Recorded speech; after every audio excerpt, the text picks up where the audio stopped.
From the Kiss 92.5 studios in Toronto, Canada. Are you ready? Ladies and gentlemen. This is Roz and Mocha.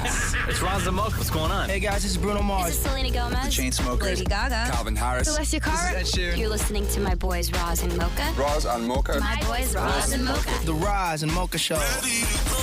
Between Roz and Mocha, who is your favorite? Mocha. Mocha. You guys are so funny, man. Congratulations, Lisa! Wow! You just won $1,000. That is amazing. Y'all just made my entire morning. Keep it up. You guys are awesome, man. This is the Roz and Mocha Show podcast. Hey, Maury, come in here for a second.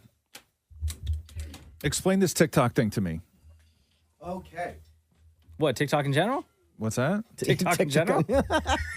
So this new thing on TikTok is where I can explain TikTok. Or the new thing is people do one finger down. So you hold your hands up and they ask you questions of unpopular opinions, and you lower a finger for each one that you agree with. Okay. Right? And for this girl that did this, which blew up, is if you have 5 fingers remaining, 5 fingers or less remaining, then apparently you don't know much about food. Okay, hold on here. Come on. So how many fingers are? But you just said 5 fingers. Okay, stop. How many fingers do I got to hold up? Stop. 10. Stop. Hold. Okay, this is the way it goes. And now I have to explain it because I know what he's trying to explain, but he's not explaining it right. Oh. Okay. You hold up 10 fingers. Yes, I said that. If you put down more than five fingers, your opinions about food are different than most people.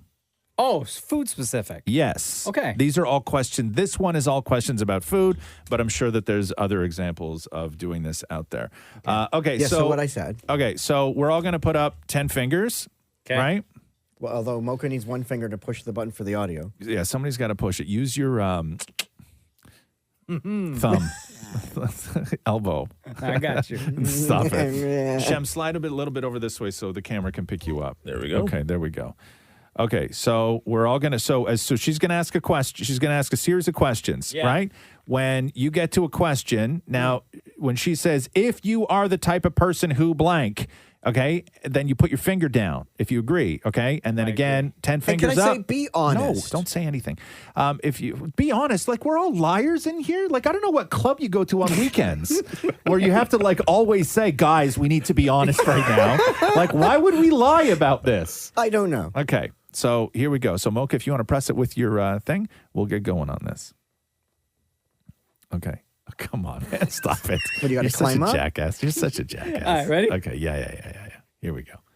Okay, this is Put a Finger Down, Unpopular Opinions About Food Edition. If you put more than 5 fingers down, your opinions about food are definitely different than most. Put a finger down if you believe that orange juice is superior to apple juice. Put a finger down if you think watermelon is overrated. Put a finger down if you prefer Pepsi over Coke. Put a finger down if you like mushrooms. Put a finger down if you believe avocados or guacamole is disgusting. Put a finger down if you prefer vanilla ice cream over chocolate ice cream. Oh, no. Put a finger down if you don't like Nutella and or think that peanut butter is better. Put a finger down if you enjoy drinking milk by itself. Put a finger down if you enjoy eating soggy cereal. Put a finger down if you don't like cake. Put a finger down if you think orange candies are the best flavor of candy. Put a finger down if you think dark chocolate is better than milk chocolate. And lastly, put a finger down if you like pickles.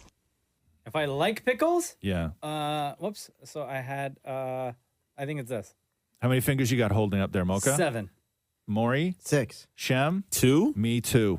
Oh, yeah. Y'all put both your fingers. But I saw Roz put your finger down. You like soggy cereal? Yeah, because when I don't eat Delicious. cereal, but when I used to eat cereal, I would eat the sugar corn pops, the little round ones, and I would put the milk in and let them get that super soft coating around them. And I would only eat them when they were soggy. I think That was both my of you guys- favorite way of eating cereal. Something about 100%. Nutella is Nutella's- nasty. Yeah, The devil's chocolate, That's as I would like that's to not say. I for me. love Nutella. That's not Yeah, for no, me. Nutella's fantastic. So you had, and I drink milk on its own some. okay. Also, Pepsi over Coke. I don't drink soda, but I grew up in a Pepsi house. There was never Coke in Pepsi's the too house. sweet, man. No, I don't Coke's know why. sweeter than I- Pepsi. That's not true. Yeah.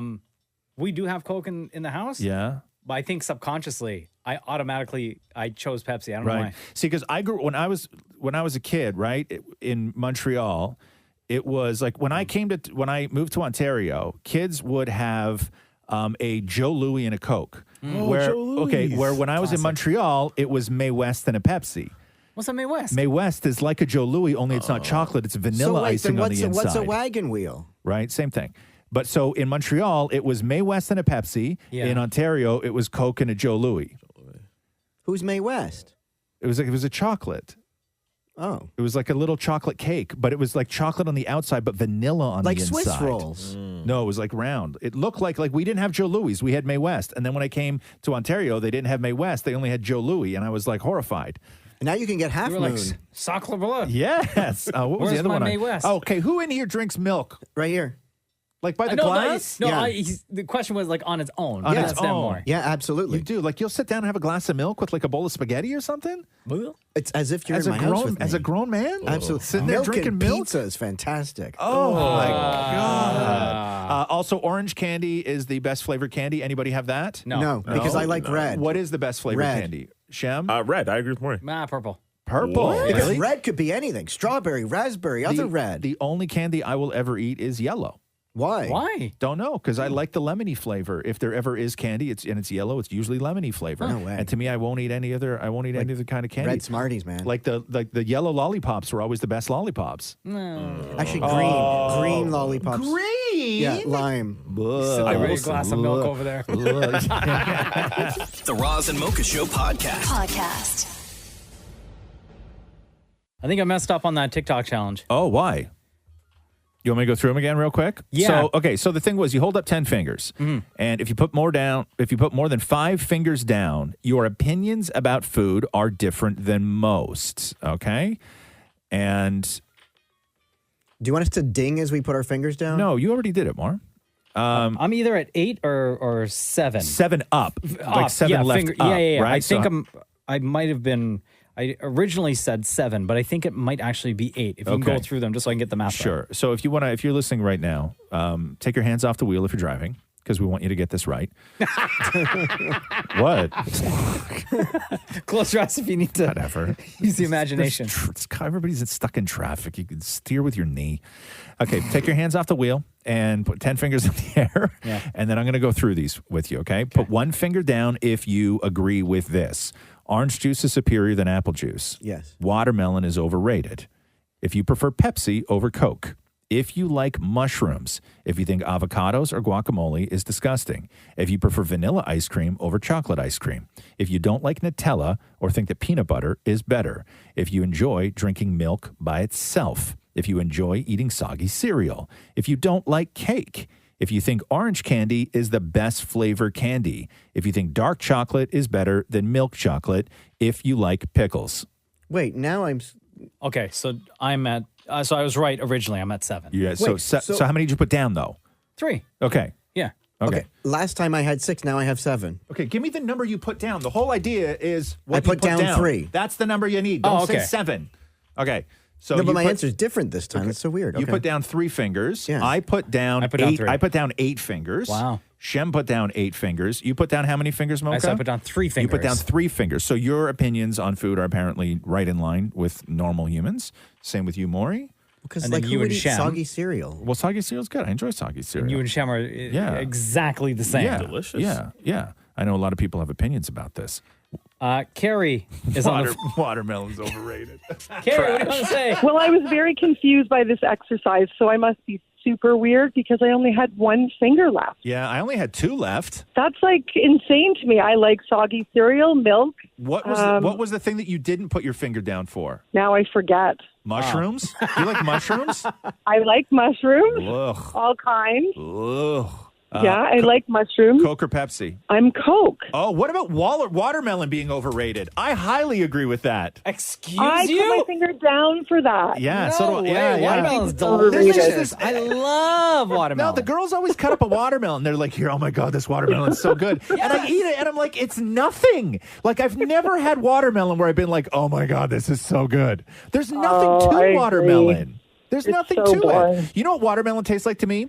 A glass of water that you have dissolved a popsicle in, where there's not enough flavor Because to they're make not it. putting like whipped cream on top. No, because there's not enough flavor in watermelon to even call That's it because you're having the flavorful. wrong watermelon. Oh, there's more than one. There's different kinds of Bro, watermelon. They're so Please. good. When you Please. get the right one, Nah. that's got the right amount of taste. No. Oh, Do you find it difficult to cut a watermelon? No. Why would I find it difficult? I to find cut it a difficult to watermelon? cut them in squares. Squares? Yeah, so you can put the toothpick in it. Who eats watermelon in squares? what? So you can put it on a fruit plate. You don't. First of all, for who? Your friends? All your friends that come over? Oh my God. Never tells the truth. He never tells the No, truth. I know. You've never once tried to cut a watermelon in squares. No, That I do. story's So made I can up. put it in front of the TV for Matthew and I. That story's made up. That No, story's it's not. completely made up. You've never struggled to cut a watermelon in squares. Watermelon is just about the easiest thing in the world to cut. Right? You can cut a watermelon with a spoon. No, because once you get a couple of squares, there's always a little bit left that is in a triangle form. Okay. Watermelon, the trick of the watermelon is use a melon baller and comes out in perfect little circles. Or what we do, slice it, Yeah. and slice it again, Yeah. and slice it again, Right. and slice it again, Yeah. and then you end up with all triangles, and then you eat it, and that's Okay. it. No Yeah. squares. You can also do that. Doesn't look good on a fruit plate. Thank you, Carrie. Thanks, guys. The Roz and Mocha Show podcast. Saturday Night Live is returning. And they've released their lineup for all of, where are we here? All of October, I think it is, right? Mm-hmm. Hold on. Man, I just lost it. Give me a second. That's what she said. Stop it. What is the matter with you? You are the worst person ever. Man, give me a sec. Maury, can you tell me who... Oh, my God, this is a disaster. Nothing's working. Thank you. Okay, so October 2nd is Owen Wilson and Casey Musgraves. Love it. Kim Kardashian and Halsey October 9th. Rami Malek and best. Young Thug on October 16th. Jason Sudeikis and Brandi Carlile on October 23rd. Excited for the Jason Sudeikis one. Yeah. Definitely excited for the Kim K one. And so Lorne Michaels was doing a press conference, and somebody had asked him, because right now on the website, it's still listed as Pete Davidson and Kate McKinnon, and all these people are still there. And we had thought that they had really said goodbye and that they were going to be gone. So this is Lorne Michaels. The season premiere is just around the corner, so we have to ask, who will be back? There are lots of rumors that we might not see Cecily again, or that Pete Davidson might not return. What can you tell us? I'm not going to tell you much, but I don't think anybody will be heartbroken. You don't think any what? Will be heartbroken. I think people will be happy with it. So, well, if they were staying, he would have said they're staying. Exactly. And when it comes to Kim K hosting, a lot of people have a problem with that. I don't. Much like a lot of people had a problem when Elon Musk hosted. Why is he hosting? He's not in show business. He's just sort of popular. And then it turns out that that was the highest rated episode of the year. So they know what they're doing. But Deborah Messing wrote underneath the announcement that Kim K was going to be one of the Deborah hosts. Messing? She always gets involved in this stuff. Grace from Will and Grace? Yeah, she always gets involved. So Deborah Messing wrote, why Kim Kardashian? I mean, I know she's a cultural icon, but SNL has hosts generally who are performers who are there to promote a film, TV show, or album launch. Am I missing something? And yeah, what you're missing is that Kim K is helping to promote an episode of SNL. So for then- all eyes to be on SNL that night. in the comment section of that, everybody kept reminding Deborah Messing that at one time Kim Kardashian was a musical performer. Huh? And they kept posting the video for Jam Turn It Up. Do you remember this? No.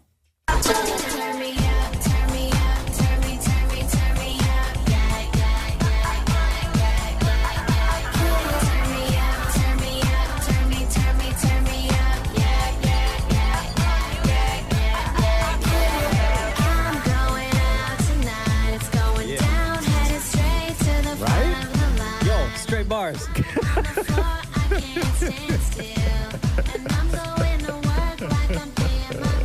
Sing it, girl. Right? So, hey. She's got credits. How long? Kim K's got credits. How long ago was this? 2011. Oh, wow. Yeah. Guys, I really hope she performs this. Would that not be amazing if she did? If Kim K went out there and did Jam Turn It Up? Yeah. This is for you, Deborah Messing. But also, I don't think enough people knew Jam Turn It Up for it to actually be sort of kitschy and fun. Right. I think that they would just think that it was like a whole new song. Or like a skit. Or like a skit. Oh, yeah. Don't do that, Kim. If you see Whatever. if you see the video, you can't do this stuff anymore. Like 2011 was one of those weird times where like there's just stuff that you could do. Like Kim K did a video. And this is back when she got a little bit famous, a little bit of popularity. And then what are you going to do to capitalize on it? Well, you make a music video. The whole beginning of the music video is Kim K in booty shorts on her hands and knees with a camera following around only her butt. Oh. No joke. Like, no joke. Yeah. I don't need that in my YouTube history. Yeah. I'm not going to look that up. No, but come on. They would understand once they heard the song, though. Right?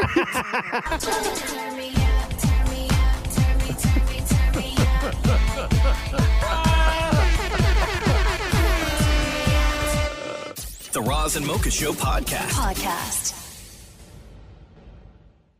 Question for you. What time do you eat dinner? Oh, it depends. Some days it's like 4:30, some days 5:30. I've eaten as early as 3:45. So in a recent poll, they asked when you usually sit down for they called it evening meal, but let's just say dinner. So 34% of people said between 6 and 7. That's the number one answer. I'm done and wrapped by 6. You are. Yeah. 25% of people said between 5 and 6. Yeah, that's me. And then I guess the rest would be before 7. So 23% said between 7 and 8. I usually eat around 8. Around 8. But then don't you eat again at like 10? No. Oh. No. I thought you did. No. Sometimes. No, I only eat because Catherine likes to eat early, right? Mm-hmm. So she's part of the, super early eaters, like 4 o'clock kind of thing, if she had her way. And then I'll have to eat later after that. But usually I only eat. Catherine I and eat one Roxy time. should come eat dinner at our house. I know. 4% eat dinner at 4 o'clock. Yeah, I've done that. Okay. Yeah. What time do you eat dinner? But you said between like normally wrap between, by what time? Oh, wrap by 6. Wrap by 6. Dishes done, everything. Really? Ready Done for the night. Yeah, finished. Maury. Dinner served at 4:45. 4:45? Yeah, I start cooking at 4. I want Matthew eating no later than 5. What do you mean you want Matthew eating? What does that mean? So that when he's finished at 5, I want him eating at 5 so I can make sure that we go out to walk the dog so when it's not too late. Then we eat dessert by 9. Oh, wow. Interesting. You break up dinner and dessert like that, huh? Yeah, that way when you go for a walk, you make room for dessert. Right. Huh. 4:45 though. 4:45. You don't work hard enough, man. I'm telling you, if you're able to cook dinner, if you're able to start dinner at in the 3s, you're not working hard enough. You should be working at that time. There are days where I will get home from this show, and I'm usually home like around 12, right? Yeah.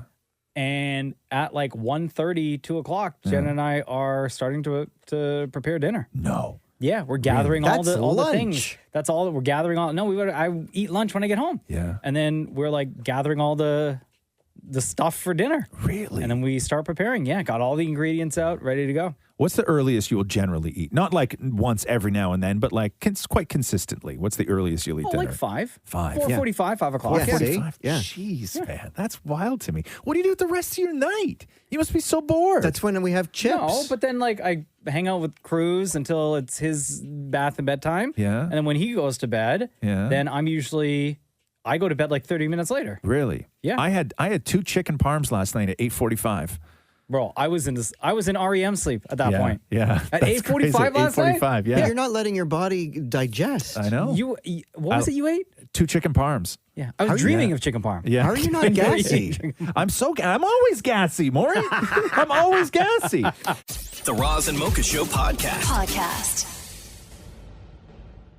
I want to play this for you real quick. Show. Actress Gabrielle Union. She's got a new memoir out called You Got Anything Stronger. Gabrielle Union, married to retired basketball player Dwayne Wade, who used to be with Miami. Yep. So she was talking to Angie Martinez on Power 105, radio station in New York, about a very unfortunate situation that took place where she was feeling a little backed up down there. Oh. And needed some help, so she took some X-Lax. Yeah.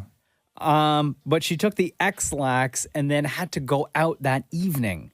That place that she went to that evening was a strip club. No. Listen to Gabrielle Union tell this story. Gab, why would you take an X-Lax going to the strip club? Because it's supposed to take time. Like it's not immediate. I've never experienced like immediate relief. Get in the club, Gabrielle Union's in the building, center of the wings, girls, whatever. So I'm surrounded. I'm feeling myself. I'm the king of New York, in the strip club. Everything's going great. All of a sudden, No, my God. No. Flop sweat, full flop sweat. That's the worst. You feel like you're poisoned. Yeah. Oh, I'm dying. It's happening. This is how I'm going to literally die in a strip club. But the girl that had been dancing for me, she sees the sudden flop sweat and the alarm on my face. She's like, baby, are you okay? And I'm like, I need to use a private bathroom. And she's like, oh yeah, no problem. Come this way. So she takes me into their private area. There's a public restroom, but what I had to do, I needed a little bit more privacy. So she takes me into the girls' private, area. Yes. But they're all in there, and there's one bathroom in this like relatively small space. Oh no! Right. So I come in and they're like, oh my God, Gab. I'm like, okay.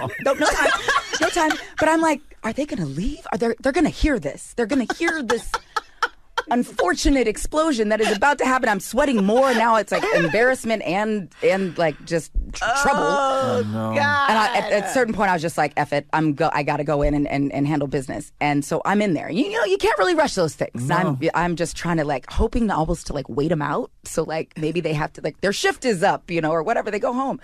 But I eventually come out, and it's kind of like the, "Hey, girl." Oh no! That is the That's worst. my worst nightmare. Being somewhere and you have to handle business. That's my worst nightmare. Yeah, like just like that, where it's just an emergency. I would feel like you feel so helpless because I'm not the type that can just like. What I would have probably like if it meant going to the private change room in a strip club. Or like behind a tree in the parking lot. Oh, I picked the tree every single time. There's no scenario where that tree isn't getting it. No. Poor Gabby. The Roz and Mocha Show podcast. I'm looking at this picture of Kevin Bacon posted. Footloose? Yeah. So I guess he was doing laundry, and his wife, Keira Sedgwick. So Kevin Bacon's 63, Keira is 56, and he's been doing laundry. They've been together since 88. So like 4 years after he did Footloose, I guess. Okay. Strong marriage. It's a long time. And so he's doing laundry, and he takes a picture of her thong on top of the washing machine. Oh, no. And she got mad. And right down the front of her thong, she has like bedazzled into it, I Heart KB. Oh, yeah? Yeah. One of many, you think, or one of one? I don't know. Would Jen ever do that? Would Jen ever have I Love Mocha undies? I don't think so. You don't think so? Nah. Would you want her to? No. You don't think so? I don't think really? so. Yeah. Oh, I would love that. Yeah? Yeah. This is your way of hinting out to Catherine?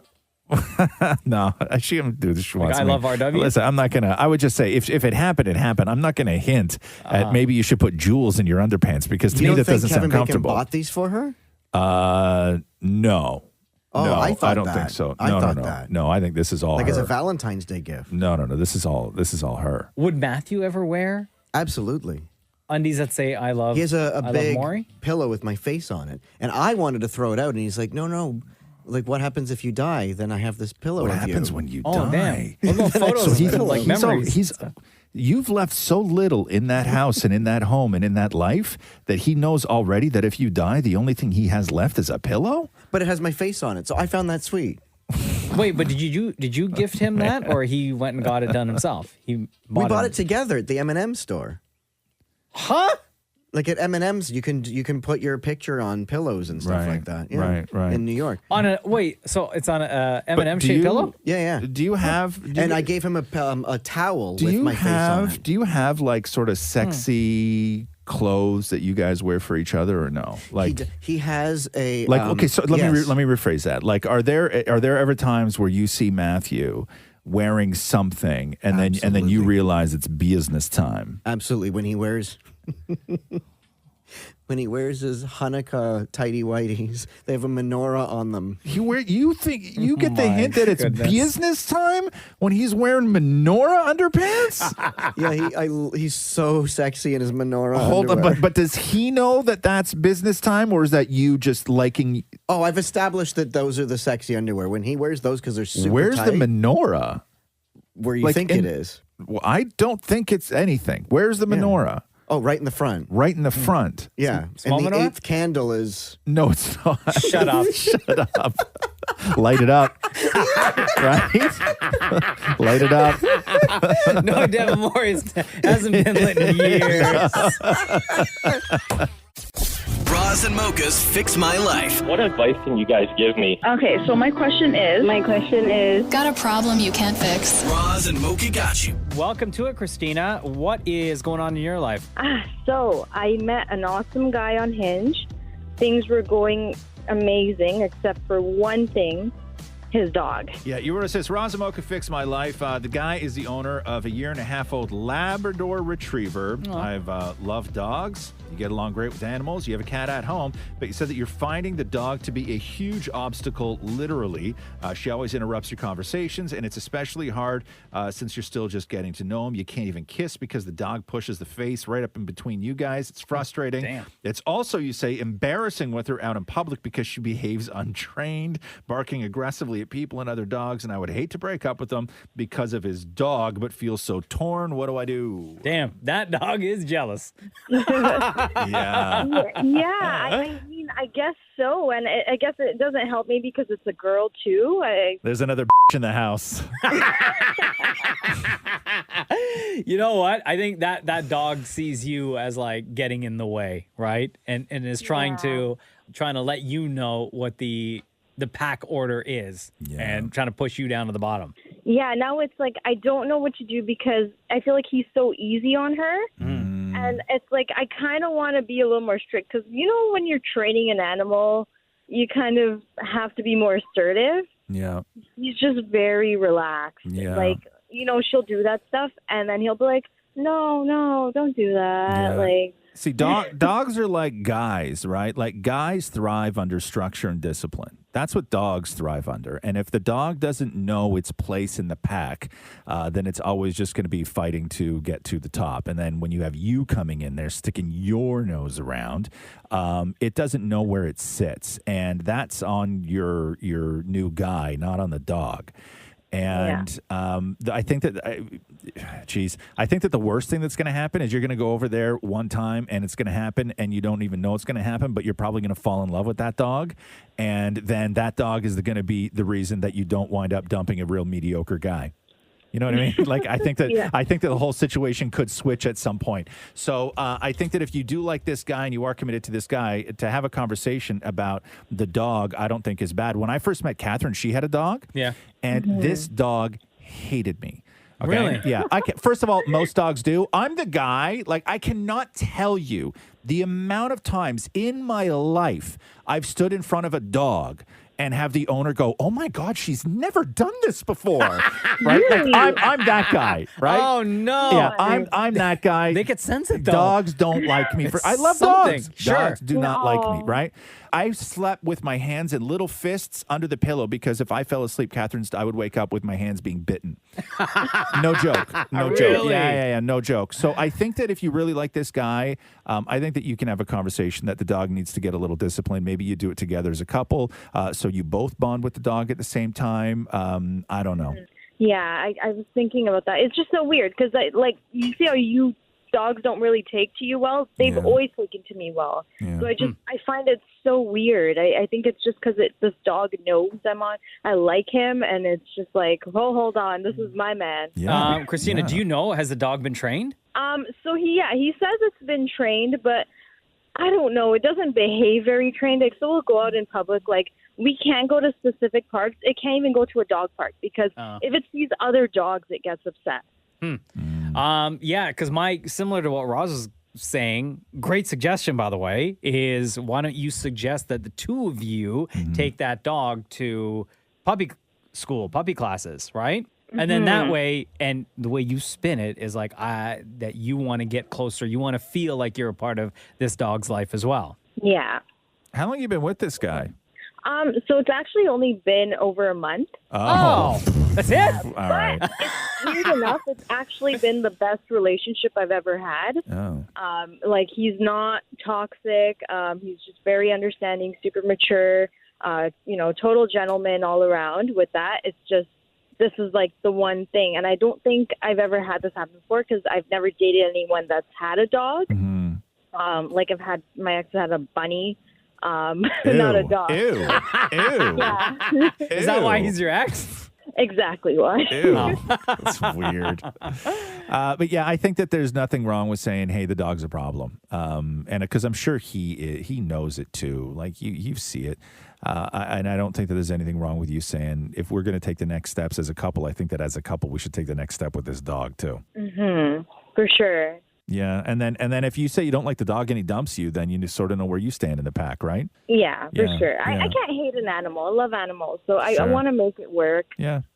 Yeah. You know what to do. Have that conversation with him. Sounds good. Well, I'm definitely going to take that into practice. Thank you so much, Roz and Mocha. Thank you for reaching out, Christina. No problem. Have a good day. Bye-bye. Bye, love. You too. Take care. Bye-bye.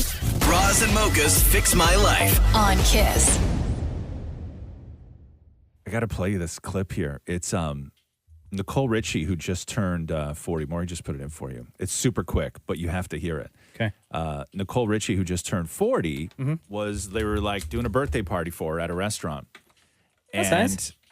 They had the birthday cake there, and she's like, just does the birthday thing where you lean in and you blow out the candles. Oh, it was one of them trick candles? No, when she blows out the candles, both sides of her hair were hanging down. Yeah. And as she went in to blow out the last one, both sides of her hair go up in flames. Oh, no. Yeah. Is she okay? Yeah, listen to this. Oh, my God.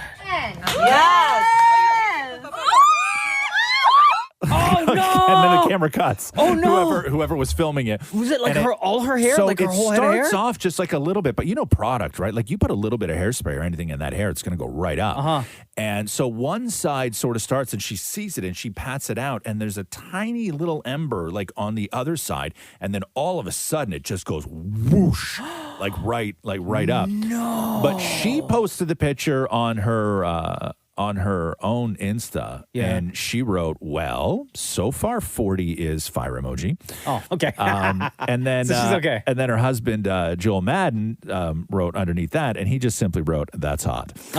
So I guess she's fine.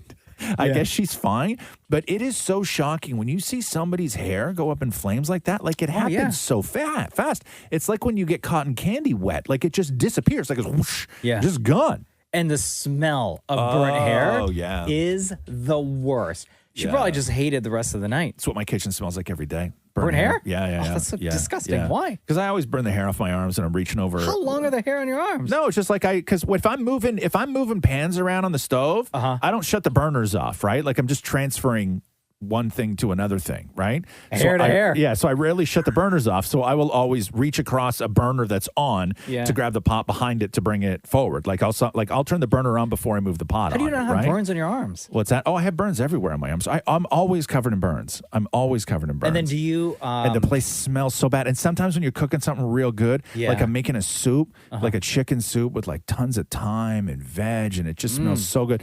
And then you burn your arm, and then everything in there just smells like burnt hair. Oh, that's like so it's gross. so gross. Burnt hair is one of the worst smells. And then do you like obsessively ever. smell your arm? Yeah. You do. I bet. do. Yeah, I knew do. it. Yeah. I knew you were one of those guys. Yeah, I do. And then and I don't like it. No, do you I call rub. Catherine over and say, "Smell my arm"? No, I rub my hand on my arm, and then I smell my fingers. No. Yeah, Like if Molly I burn Shannon, the, that character from SNL, where she sticks her arms under her armpits and she... Superstar. You are disgusting, man. The Roz and Mocha Show podcast. Podcast. Danielle, it's Roz and Mocha. Hi. Hello. Good. How are you? Good. First of all, thank you very much for listening to the Roz and Mocha Show and spending part of your day with us. We appreciate it. Thank you. How long have you been listening to the show now for? Years. Years. Okay, so throughout the years, because Roz and I have been on the radio together for 12 years now. Throughout the years, you've heard us say that neither Roz or I don't follow Damn It Maury on social media, right? Yes, and why? And that was your question specifically for Roz. Yes. Why don't I? Yeah. Because it hurts him. Aw. No, I'm joking. No. I'm joking. Where all this started, where it all started was when we started this show, Facebook was really the only social media platform. Yeah. And Mocha and I started accumulating all of these followers on Facebook. But Mocha and I doing this show and being partners on this show, Mocha and I never followed each other. Okay. Yeah, we were never Facebook friends. We were never Facebook friends. And it drove people crazy. Like fans of the show could not tolerate the fact that we were not Facebook friends. And so we just didn't follow each other after a point out of spite because it drove people so crazy. And then so knowing what that's like, my not following Maury is far more interesting for this show than if I did follow Maury, because it has just always been a point of contention and aggravation and frustration and all of those things because we don't follow Maury. Can I add to the contentious point? I purposely didn't follow Maury on any social because he kept pestering for me to follow him. Yes. And then out of spite, same thing, out of spite, because he kept asking and asking and asking, I just purposely did not hit follow on Instagram or Twitter. Right. To add to the contentious point, the other thing that drives me nuts is Mocha follows my husband, Matthew. Right. And when Matthew, and he rarely posts, but whenever Matthew does, Mocha is right there with an awesome comment. Yeah. I have notifications turned on for Damn It Matthew. So I see as soon as something goes live, I'm there with I tap on the heart, so I like it, and then I leave a comment. Wow. And it could be a picture of the two of us, and Mocha will say, Matthew, you're looking great. Oh my God, that's so funny. And I'm like, God damn it. So funny. But yeah, no, it's mean. It's far more interesting to not follow. Also, I'll tell you what, I don't follow Maury, but every single time Maury posts something that he thinks that I should see, he DMs it to me. Oh. Okay. And then So you're good. And if I don't respond to the DM, he texts it to me. Okay. So I'm well aware of what's going on Maury's social media because he won't let me forget it. Well, good for Maury then. Yeah, I wanted to save up and pay Mocha for some likes. Pay him? Be like, here, if I give you $20, will you like two of my posts? $20? $20. Please, Maury, please. You got to pay up way more than that. Yeah. Way more. I agree. Yeah. Well, clearly it works because you have the fans wondering why. So Exactly. Yeah. Well, thank you for your dedication to the Roz and Mocha Show, Danielle. thanks for calling. I'm glad you knew my name. Hey, between Roz and Mocha, who's your favorite? Between the two of you, I like Roz. I'll take it. I'll take that win. Love you both, but Roz just has that sarcasm that I like. Oh, because I'm a jerk. Thanks. Love you, Danielle. Take care. Love you too. Bye, guys. The Roz and Mocha Show podcast. Man, I got to play you this clip of a guy named Whack 100. Huh? Apparently, Whack 100 is Ray J's former manager. And Whack 100 says that there is a sequel to the Ray J Kim Kardashian video. No, it's not.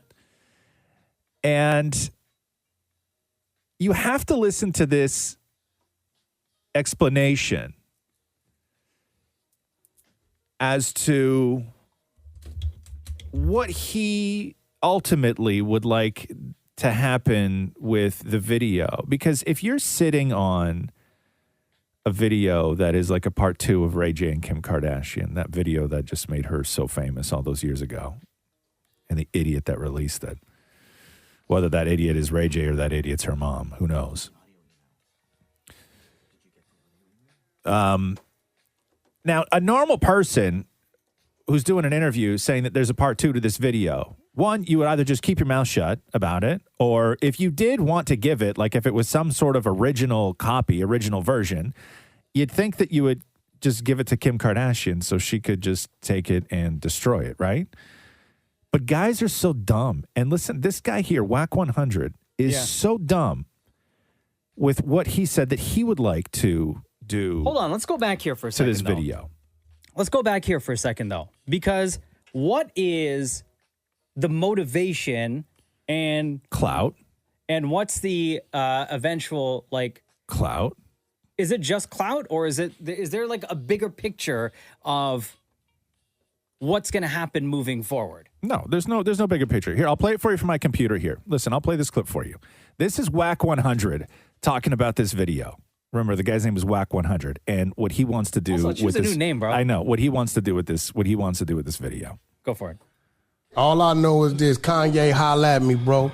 We got part 2 on the laptop. Ain't never been seen. We'd love for you to have it. It'd be a great personal private NFT. So there's another Ray J Kim K sex tape? Yeah, that was more graphic and better than the first one. Is it ever going to see the light of day? Me personally, I would never give it to anybody but Kanye. But Kanye? He's got kids, a mother, his children. It's a lot of people that didn't try to reach for that. For a price tag, obviously, Kanye could buy it from you, or would you just give it to him and say, you know what? I probably would, because it's Kanye, I probably would give it to Kanye.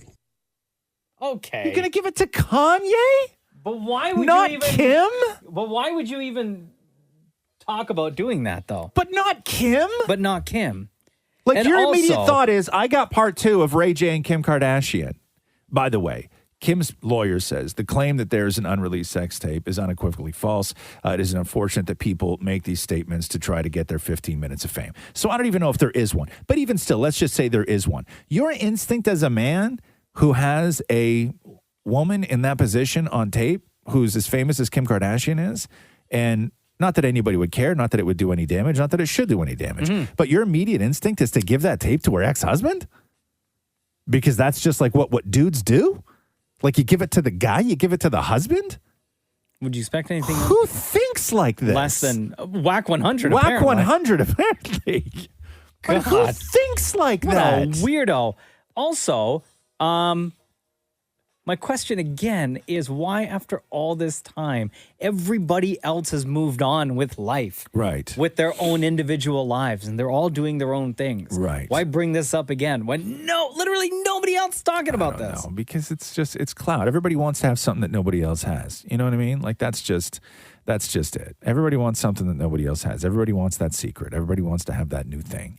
And then to say that you're going to turn the Ray J Kim video into an NFT, for God's sake, and sell it to Kanye, not just hand it over to Kim or destroy it, or don't even mention it ever. Yeah, because it keep your really mouth doesn't. What's the best that can happen from this, and what's the worst that can happen? Nothing good is going to happen from this. No, nothing. Give it to Kanye, though. That's the wildest thing I've ever heard. Whack 100. The Roz and Mocha Show Podcast. There is a big music anniversary today that I know, Roz, that you are going to enjoy celebrating because I know it's one of your favorite songs. Okay. Today is the 10-year anniversary since the release of Call Me Maybe by Carly Rae Jepsen. It's a big release. It's a big anniversary. How many years? 10. 9 weeks it spent, 9 straight weeks at number 1 on the Billboard charts. And at the time, it was the first number 1 by a Canadian female artist on the charts since Girlfriend by Avril Lavigne, which came out in 2007. Started the lip sync challenge as well. It really did. We interviewed Carly. She came in here not long after that song was released, and I have no memory of that interview because remember I got kidney stones during that interview? Oh, yeah. Was it either right before or right after? It was She during came the in- interview. It was No, she during came the in that you interview. were laying on the floor. No, it happened during the interview is when it happened, and then I left. As soon as the interview was done, I had to leave. Excruciating pain. Yeah, I don't remember it. I love Carly Rae Jepsen. Of course, but we all do. I have no memory of us celebrating those early days of Call Me Really? Maybe. Yeah, because I blacked out because of kidney stones. It was Justin Bieber and when he was dating Selena at the time. Yes. The two of them were here in Canada and they heard the song on the radio. Like the song had already been playing on the radio and they heard it and then called Scooter Braun. Justin Bieber did. Mm-hmm. It was like, this song, like I've never heard a song like this before. It's catchy. It's already on the radio. It's amazing. Scooter Braun then calls Carly Rae Jepsen and signs her to his record label. Mm-hmm. And then that's what started all everything. The lip syncing from all the celebrities, and then people started doing their own covers of the song, where almost every day you would go online and you would see somebody new, whether it was like a celebrity that we know or just like regular people or like up and coming musicians. Whole offices were doing it. We're doing Call Me Maybe covers with dances and everything. There was guys on forklifts in warehouses doing the Call Me Maybe forklift or lip sync challenge. It was a massive song, nominated for 2 Grammy Awards. Dammit Maury talked to Carly Rae back at the height of the explosion of this song and asked her about the covers, because it got to a point where there were so many. Too many, yeah. You couldn't even keep track of the amount of covers there were for this song. Since we last spoke, there's been 800 million, give or take, covers of Call Me Maybe. Do you love that, or are you like, dude, guys, you're going to kill my song? Oh my gosh, I absolutely love it. It's probably my favorite part of the whole thing is seeing the covers. It makes my day. So today, So good. we celebrate 10 years since the release of Carly Rae Jepsen's Call Me Maybe. The Roz and Mocha Show podcast. Hey, I started watching a show called Hacks. Seen the show? She won last night. God, what's the actress's name? She's so good on the show. Like HACKS? Let me find that clip. Yeah. So it's about a sort of older Vegas comic named Barbara Vance. Okay. Who's very much like, I'm trying to think of who she's sort of like. Wait, where is this on? Crave-ish, HBO, something like that. Yeah, Sure. yeah. And so she is a resident Vegas comedian who's been doing the job for years, decades. And she gets hooked up with a young writer. What's that, more? Jean Smart? Jean Smart. Yeah, thank you. And she gets hooked up with a young writer, this young woman who was one of these comedy writers that lost her deal because of a tweet that went viral, and she got blackballed. no. So this young writer is out of work, and the management sort of team behind this older comedian is looking to sort of revitalize her career a little bit. And so they hook them up, and they hate each other. Oh, no. But they have sort of comedy in common. And the show's really good. Yeah? Like, it's really... How long are the episodes? Half hour. Super quick. nice. But Jean Smart is so good. You'll know where to see her. Like, if you just Google Jean Smart, you'll know where to see her. But the show is so good. She's so incredible in it. Oh, yes, I do know her. Yeah, and the whole thing is like in Vegas, and I don't know who the young actress is who plays her writing partner, but it's like it's everything. It's like a different sense of humor between like older people and younger people. Like, you know, like the sort of older generation, they're all like the, you and I. know, like the why can't you tell this joke, and then the young person's all like, well, you can't, and then you know the old person's like, this isn't a joke, there's no punchline, and then the younger writer's like, there doesn't have to be a punchline. Comedy doesn't work like that anymore. Like it's really. You're describing our show right now. It's really good. Shut up. Shut up. What's the matter with you? I'm surprised. Actually, I'm not surprised you didn't hear What the is first what is the matter with you? What is the matter with you, man? What is the matter with you, Maury? People would know her from Designing Women. Yeah, that's right. She was on That's what it Designing. She was on is. Designing Yes, Women. yes, Yeah. And yes. where's that young girl from on the show? Do you know? Any idea? I don't know. I've never seen her before. She's great though. Hold on. What's the show called? It's called Hacks. Let's see. Yeah. Is she Gen Z like me? Oh my God. I don't even know why I brought this up. I am never going to bring up things about any sort of like show or movie that has to do with any sort of age differential between two people. Why? What do you mean, why? Because of what you just did. You always bring it back. Oh, just like this show. I'm the young guy, you're the old guy. Like, it's hurtful, man. Is the actress's name Ava? I don't know. Yeah. That's the character's name, isn't it? All right. Hannah. What's that? She hasn't done anything. Yeah, because I don't recognize her or anything, but she's Hannah incredible. Einbinder. She's incredible on this show, and you'll love it because the whole thing takes place in Las Vegas. So there's so much Vegas. Yeah. There's so much Vegas in the show. Man, I miss Vegas so much. Yeah, there's so much Vegas in this show. But if you get a chance and you're dying for a new show, Yeah. because I know this past episode of Ted Lasso sort of lost me a little bit. Oh, it's the worst! Yeah, it really did. It sort of lost me, and I kind of felt empty afterwards, Yeah. where I didn't get that satisfaction that I normally get from watching Ted Lasso. And then we discovered Hacks and put Hacks on, and I felt great again. Like I was like, oh my God, thank you, watching a fantastic television show. It's really good. And why do you look at me like I'm old for? What are you looking at me like that for? What? I'm listening to your story. No, you're not. You're looking at me like what? How people look at old people when they're like, "Are you done yet?" The Roz and Mocha Show Podcast. Shawn Mendes did the Vanity Fair lie detector test. Oh my God, did he really? Yeah, love it. There's a couple that I want to get through here. I don't know why they do this. Remember when we used to do lie detector tests on this show with Maureen?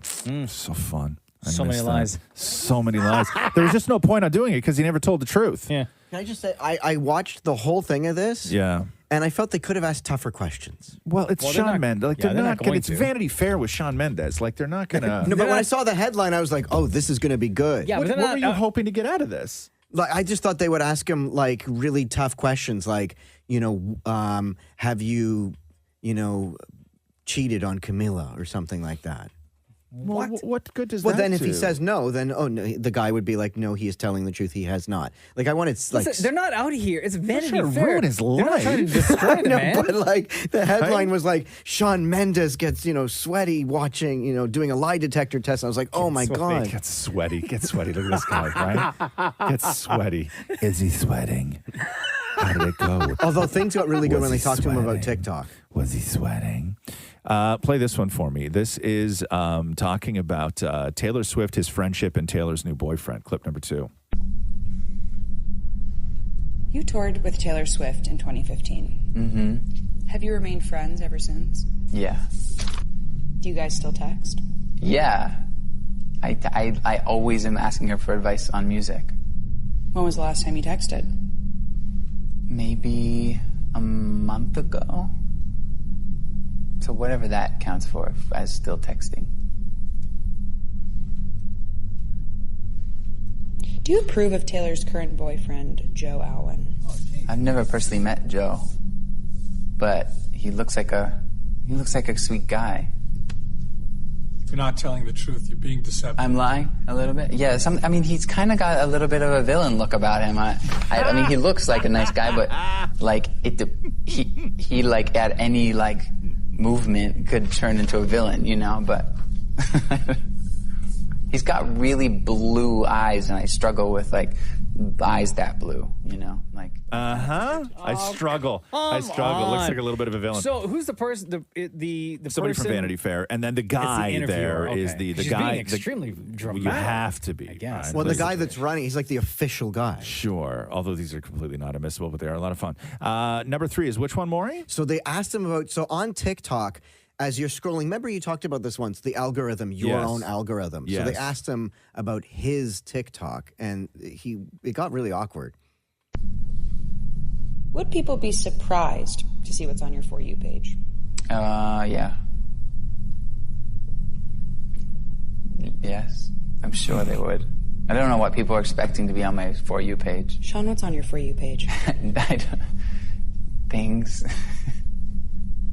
I'll type what's on your For You page. Just their stuff. That's private. Yeah. That's why it's a For Me page. Oh. What's on, like, is he like fascinated with like pimple popping videos or something? Maybe. Like ingrown hair removal something videos? like that. Something. And he went too far down, and now his TikTok feed is ruined. Yeah. Right? Yeah. I know you got to delete the account. Yeah. Start up a new one. Shawn Mendes 1. Do you have the John Mayer one there? I mean, of course I do. You once said that this man, John Mayer, is one of your really, really good friends. As his really good friend, do you think he'll be a lifelong bachelor? No. I think that when he's ready, he surrenders. Oh. The right person's going to fall into his world. So you're saying he's not ready now? I think I can't tell. I mean, I think I don't feel like he's ready from my conversations with him. Oh, you getting nervous there, Shawn? Have you ever tried to set him up with anyone? I think I might have thought about it, but I don't think I've ever acted on it. No. You sure? This is a really important question. All right. Can you give me his number? John? Oh, absolutely. He's being deceptive on that question. No way. I was lying. My favorite one is this is Shawn Mendes, by the way, doing the Vanity Fair lie detector test. Go to when he talks about his mom cleaning his place. In 2018, you said your mom still cleaned your Toronto apartment. Yeah. Is that still true? Yes. Wow. I mean, yes. Oh, damn. I can't say no because sometimes I clean it, sometimes she cleans it. Wow. How often do you clean it? I'd say less than 50% of the time. Oh, Shawn Mendes, come on. The Roz and Mocha Show podcast. Caitlin Bergen is a linguistics student at Carleton University in Ottawa. Now, she's originally from Toronto and doing a study on how people from all over say Toronto. Welcome to the Roz and Mocha Show, Caitlin. How old are you? I'm 27. 27, born in Toronto. Mm-hmm. So what is the fascination, or why are you studying right now how people actually say Toronto? Well, I think that this is a question that has been asked a lot in our city. Anecdotally, a lot of people bring it up. You know, you always hear jokes about people saying, you can tell so-and-so isn't from here because they say the second T in Toronto, stuff like that. And a couple of years ago, when I was at the One of a Kind show, I saw a tote bag that featured 5 different spellings of Toronto, and I never really thought of it much. So this kind of sparked a little bit of curiosity. I started seeing posts on Reddit where people were asking that question, how do you pronounce Toronto? And they'd get hundreds of responses. I saw artwork and photographs being posted, clothing, buttons, accessories were being made. And I realized that there was a lot of interest in this in our city, and it was a really unique opportunity for some sociolinguistic research. You know what I find interesting? In the less than 2 minutes that we've been on the phone with you, you said Toronto 2 different ways. You said Toronto, and then I also heard in there Toronto with a CH. I'm a Toronto girl in my heart, but when I'm speaking carefully, I will say Toronto with a T instead of a CH. Gotcha. When I meet people from, it's interesting. When I meet people from the States and they say, where are you from? I always say Toronto. And then when they say it back to me, people in America pronounce Toronto with a hard toe at the beginning. Toronto, right? They really hit the toe or at Toronto, the beginning. I hear some people say. Yeah, it's interesting. Is there a generational thing that you found? Like, does a certain younger generation maybe say it a little bit differently than older people? Have you found that at all? So that's part of the survey. The survey is still open, so we haven't analyzed any of the data yet. It's open until October 31st, but demographics such as age, gender, where you grew up, if you were born in Toronto, what your mother tongue is, can all play into it. So part of the survey is asking participants to listen to 7 different recordings and making judgment calls, such as, where do you think this person is from? Gotcha. How old are they? Would you say Toronto this way? So that might be one of the answers we find when we analyze this data. Is there a right way? In your heart, No. in your heart, in your heart. No. Linguistics isn't necessarily concerned with correct ways of saying things. It's more about the variation that occurs. Okay, what's happening and why is it happening? Okay, but you have ears, and you are obviously very passionate about the way that people pronounce Toronto. So if there isn't one right way, what's the worst way? What makes your what makes your hair stand up when you hear somebody say it? I think we can all agree that Toronto just sounds objectively wrong. Super weird. Yeah, get out of my city at that point. You're not welcome here. What are the different variations that throughout this study that you've heard? Like, are there any pronunciations of Toronto that you've heard where you're like, man, I've never heard that one before? So there's 7 different ones, and we kind of made a scale going from like the most conservative option. So that's Toronto, which is kind of like your American sportscaster pronunciation, all the way to like the wackiest pronunciation where a whole bunch of things change, to Toronto. We tried to pick options that would be within the realm of possibility, right? There's a lot of options that you could have that no one would say, and we kind of figured, like, why waste people's time responding to options that, no one's going to agree with. So what I did was I picked some of the more popular options I saw posted on Reddit. Tirana. Old guys say Tirana. Yeah, with Old an A at guys. the end? Yeah, Tirana. You know what's so weird? So I live in Aurora right now, and my wife grew up in Aurora / Newmarket. And throughout her entire life, even now, she says Toronto. Really? Yeah. Jenna's the only one that I know who's from here that still says Toronto. Really, huh? Yeah. Like with the R and everything in there? Everything. Every single letter is That's pronounced. interesting. So if you want to take part in this survey that Caitlin is doing, you can go to our Twitter. We just tweeted out the link at Kiss925. Click that link and it'll take you directly to the survey. Thank you so much. Caitlin, do people in Ottawa hate that you're doing a survey on Toronto? Because everybody else in the country hates us, right? You know what? There's a lot of Torontonians here. Oh, okay. So you got support. Yeah. Yes. Have fun in Ottawa. That's gonna be the next survey. You know what I mean? The next case study. Caitlin, thank you very much for joining us on the Roz and Mocha Show here in Toronto. Thank you for having me. Thank you. Take care. Bye-bye. Take care. Bye-bye. Roz and Mocha's Fix My Life. What advice can you guys give me? Okay, so my question is... Got a problem you can't fix? Roz and Mocha got you. Hello, V. Welcome to the Roz and Mocha Show. Good to have you here with us. What's on your mind today? My new boss was never told about the promotion that I was promised. Yeah, it says, hey, Roz and Mocha, fix my life. There's been a restructuring in our department, and we got a new boss. I have worked in my current role for 3 years and was promised a promotion. I just found out from my new boss that it was never mentioned to her in her onboarding. And in fact, my old boss made insulting remarks towards me. Oh, should I reach out to my old boss and set the record straight? She moved up to a different brand within the corporation and keeps reaching out to me for help. Did you have anything in writing about your new promotion? No, it was discussed at the year-end review. Yeah. So, like, at the remarks, but she never actually put anything in writing, and she never made any steps. It's all just words.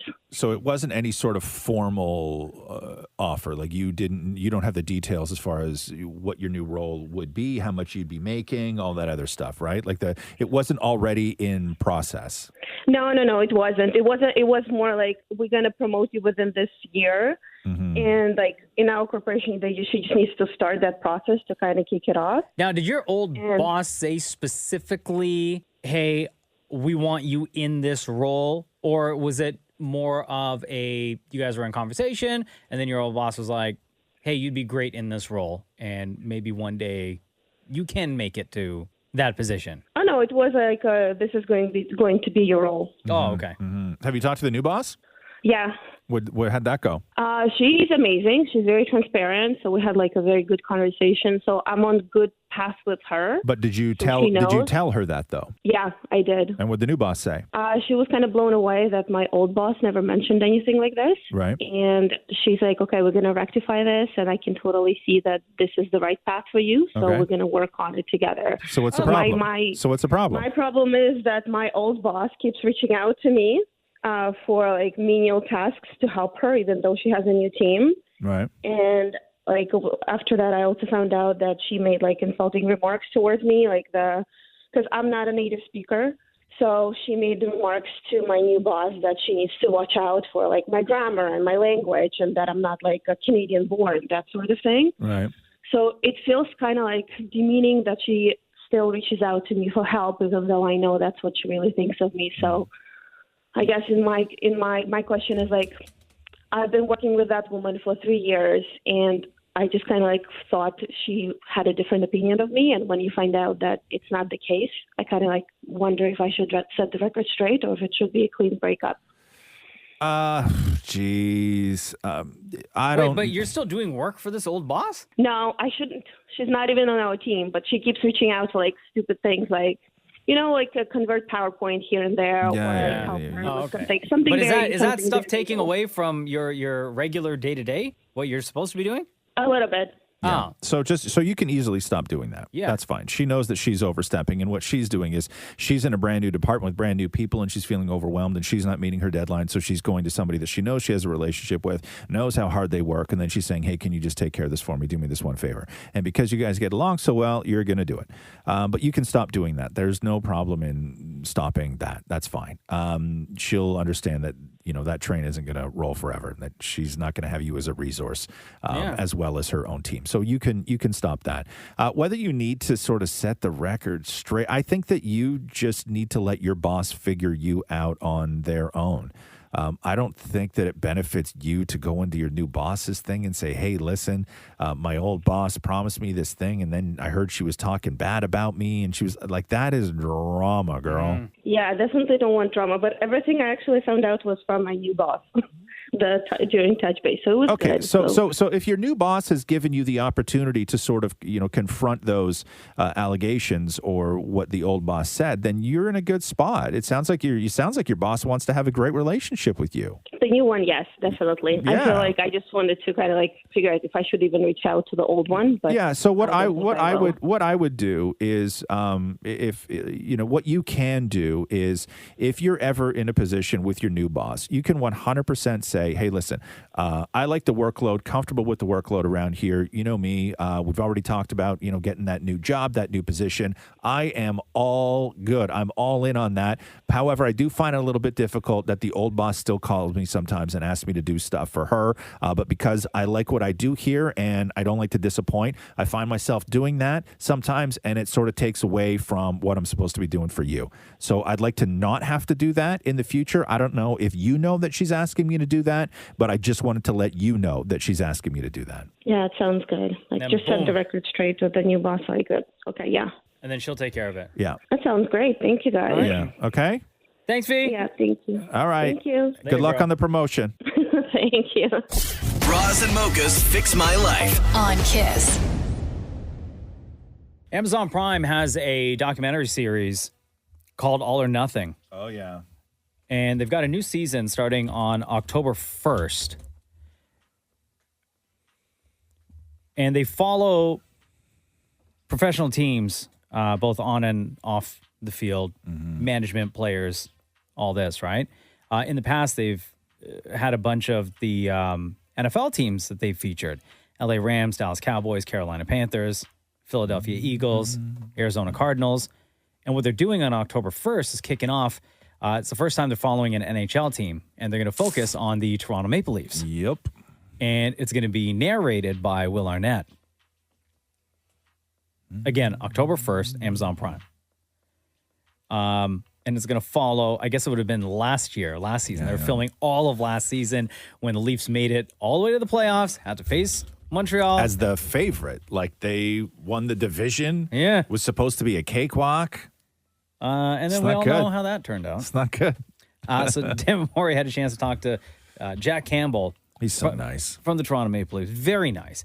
And I don't know if Morey realized that this was a full documentary, because the way that it started, he was talking to Jack as if Jack was like an actor and getting into acting. You know what I mean? It's not like a dramatic retelling of the Leafs season. This is actually like It's a documentary. We get what a documentary is. Right, yeah. Thank Listen you. to this. Jack, dude, how are you?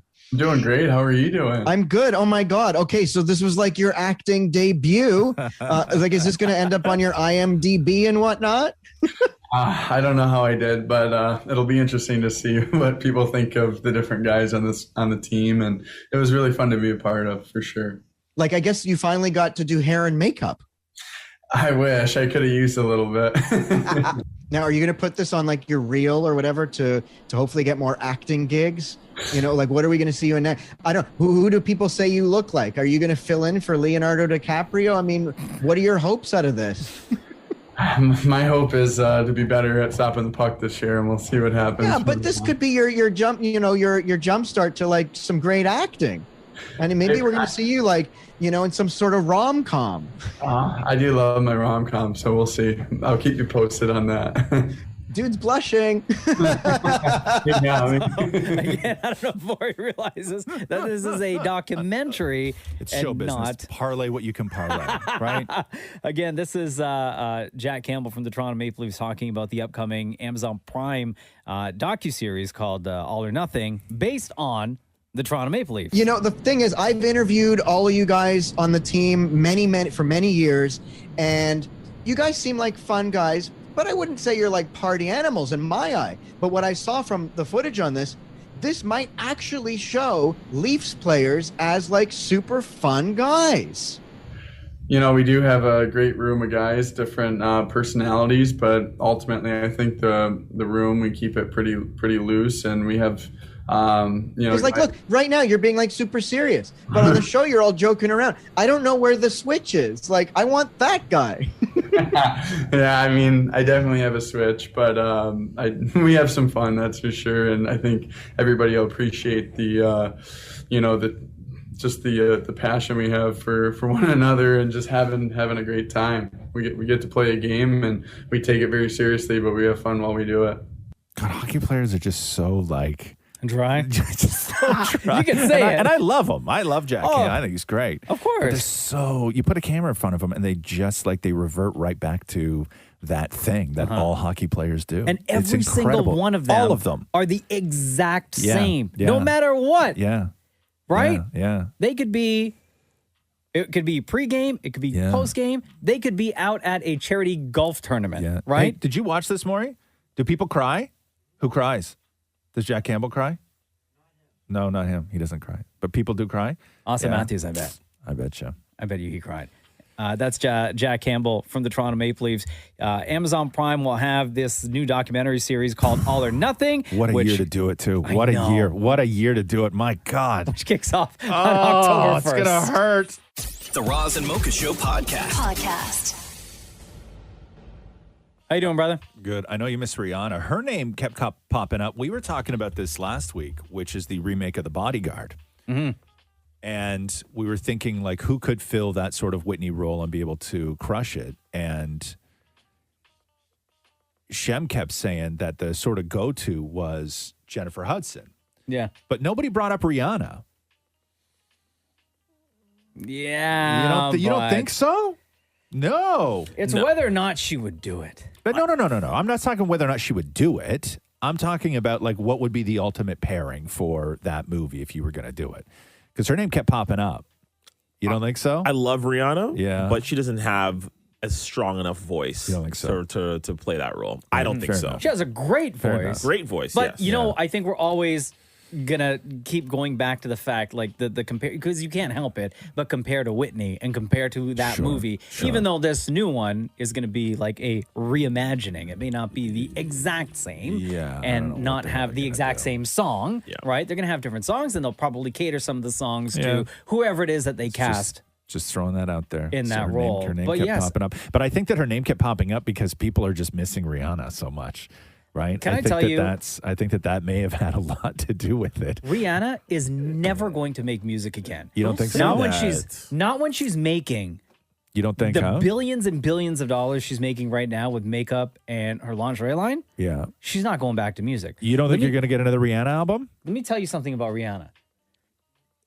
In late spring, early summer, right? Yeah. There's this one song that this DJ in Miami, he did a mashup and it went viral. And it was Luther Vandross and Rihanna, right? And I think Fat Joe as well. And Fat Joe told this story that they were going to release the song as an official because it blew up on TikTok, right? Right. So they filmed the music video and everything, and they had to get licensing for these samples, right? Yeah. And because the track featured Rihanna. So they went to Luther Vandross, cleared the sample. Went to Rihanna, they cleared the sample. However, Rihanna was like, "Oh, you want to use this song? No problem, Fat Joe. I love you. Take it."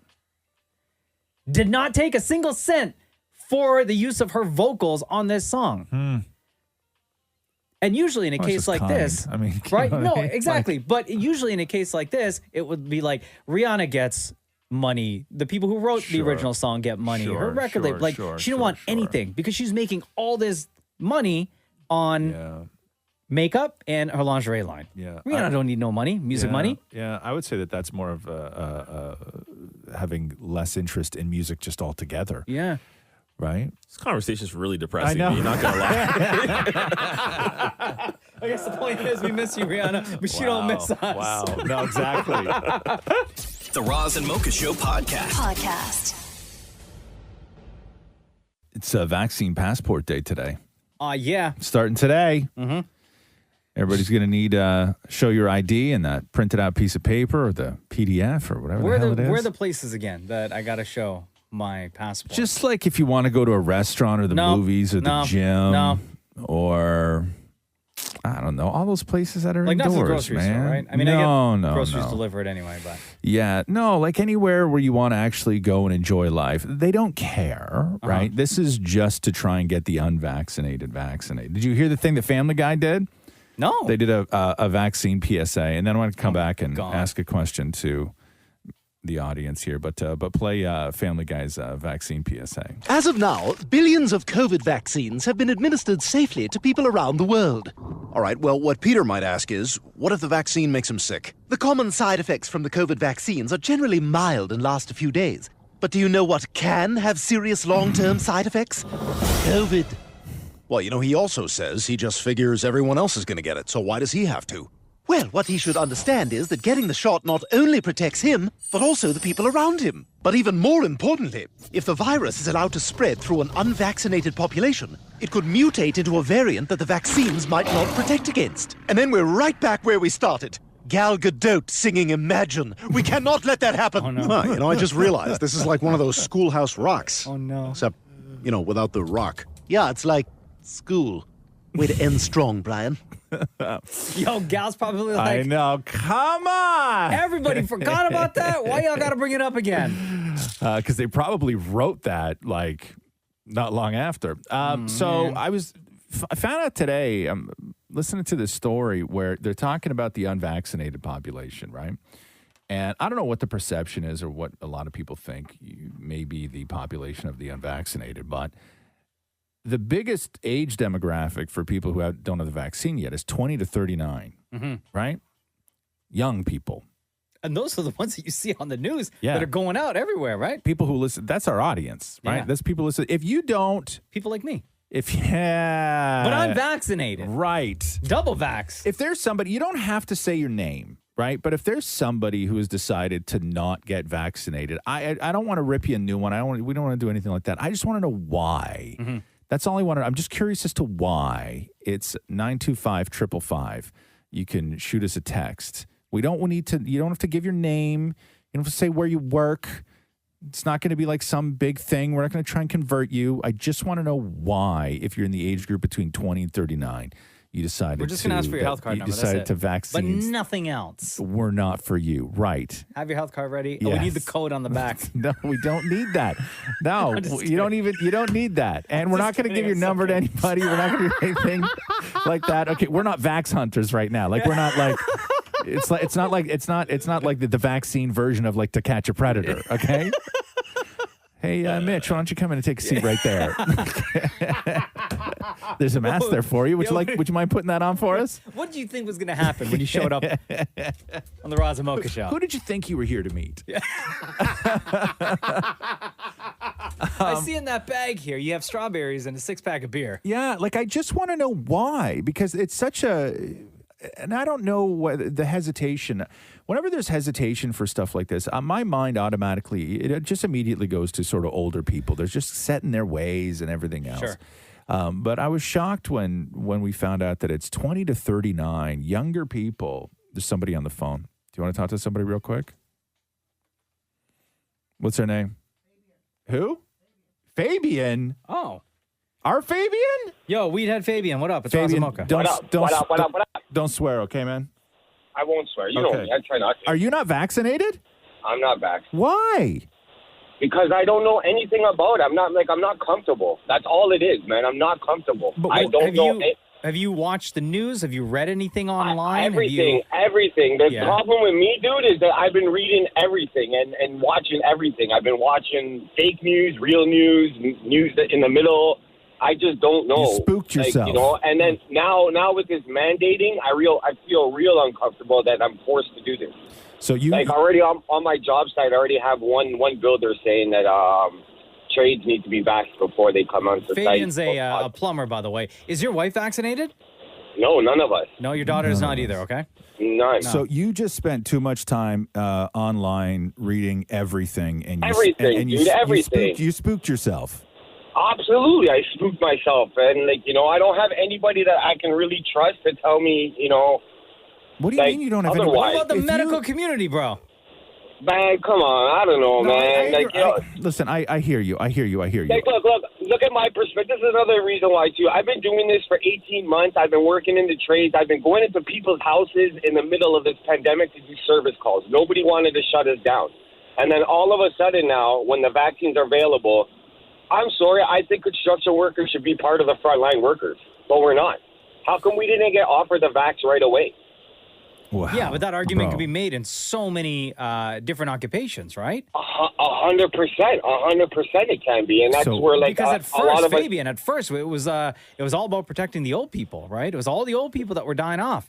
And it was about getting the 100%. vaccines to them first. And then once it became readily available for other age demos, with the amount of information that you had available to you, Fabian, you could have, right? With the amount of clinics that were popping up all over the place, with the access to... He's just spooked. I totally get it. Totally get it. But I'm just spooked. saying, like, with the access that you have as an individual to healthcare professionals to get different opinions from so many different people over the past year and a half. But that's exactly what he did. He got too many opinions from too many people. So what's your biggest fear? You get the vaccine. Because he doesn't know anything about it. but that's it. I don't. And to be honest, 100%, I don't even get my flu shot, man. Yeah, no, neither do I. That's another thing. I can't remember the last time I got a flu shot. I never got a flu So, shot. but I'm gonna be honest. With this past week, I've been talking to a few people, and it's looking like I'm gonna have to get it no matter what. Well, it's too bad, Fabian, because I need a plumber. And if you were you're the only one he trusts. If you were vaccinated, I'd have you over to the house, man. Now you say that. Yeah. Now you say that. And I legit need a plumber too. I got problems with the sink and the tub. Oh no! And Fabian's just the guy. Yeah, you were gonna be my guy. I need one before 2 weeks though, bro. So you're SOL. Oh no! You played yourself, Fabian.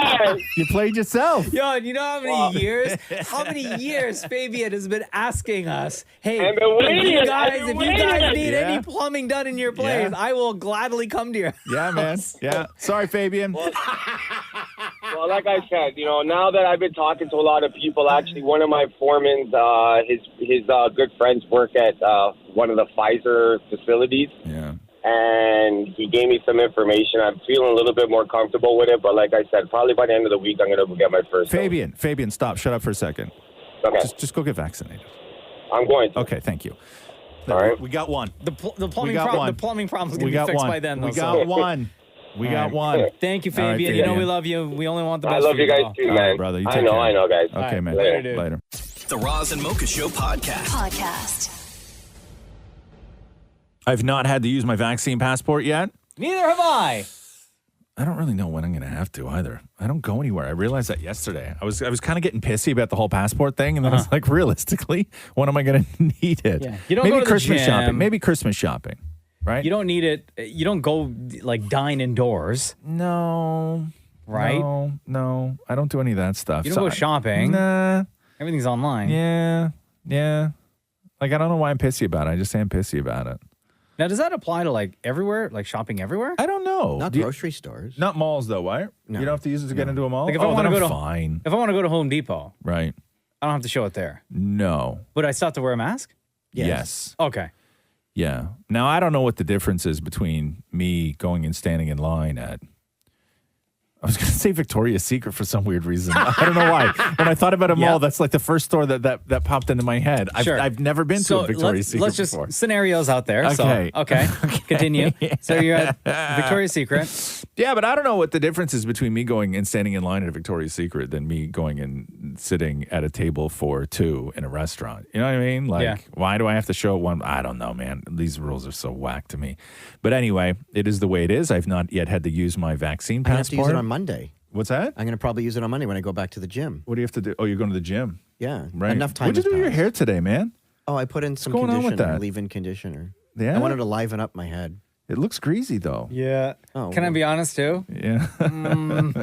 And I don't want to like go too hard on you, but That's what she said. stop it. You're Or such a please jackass. do. You're such a jackass.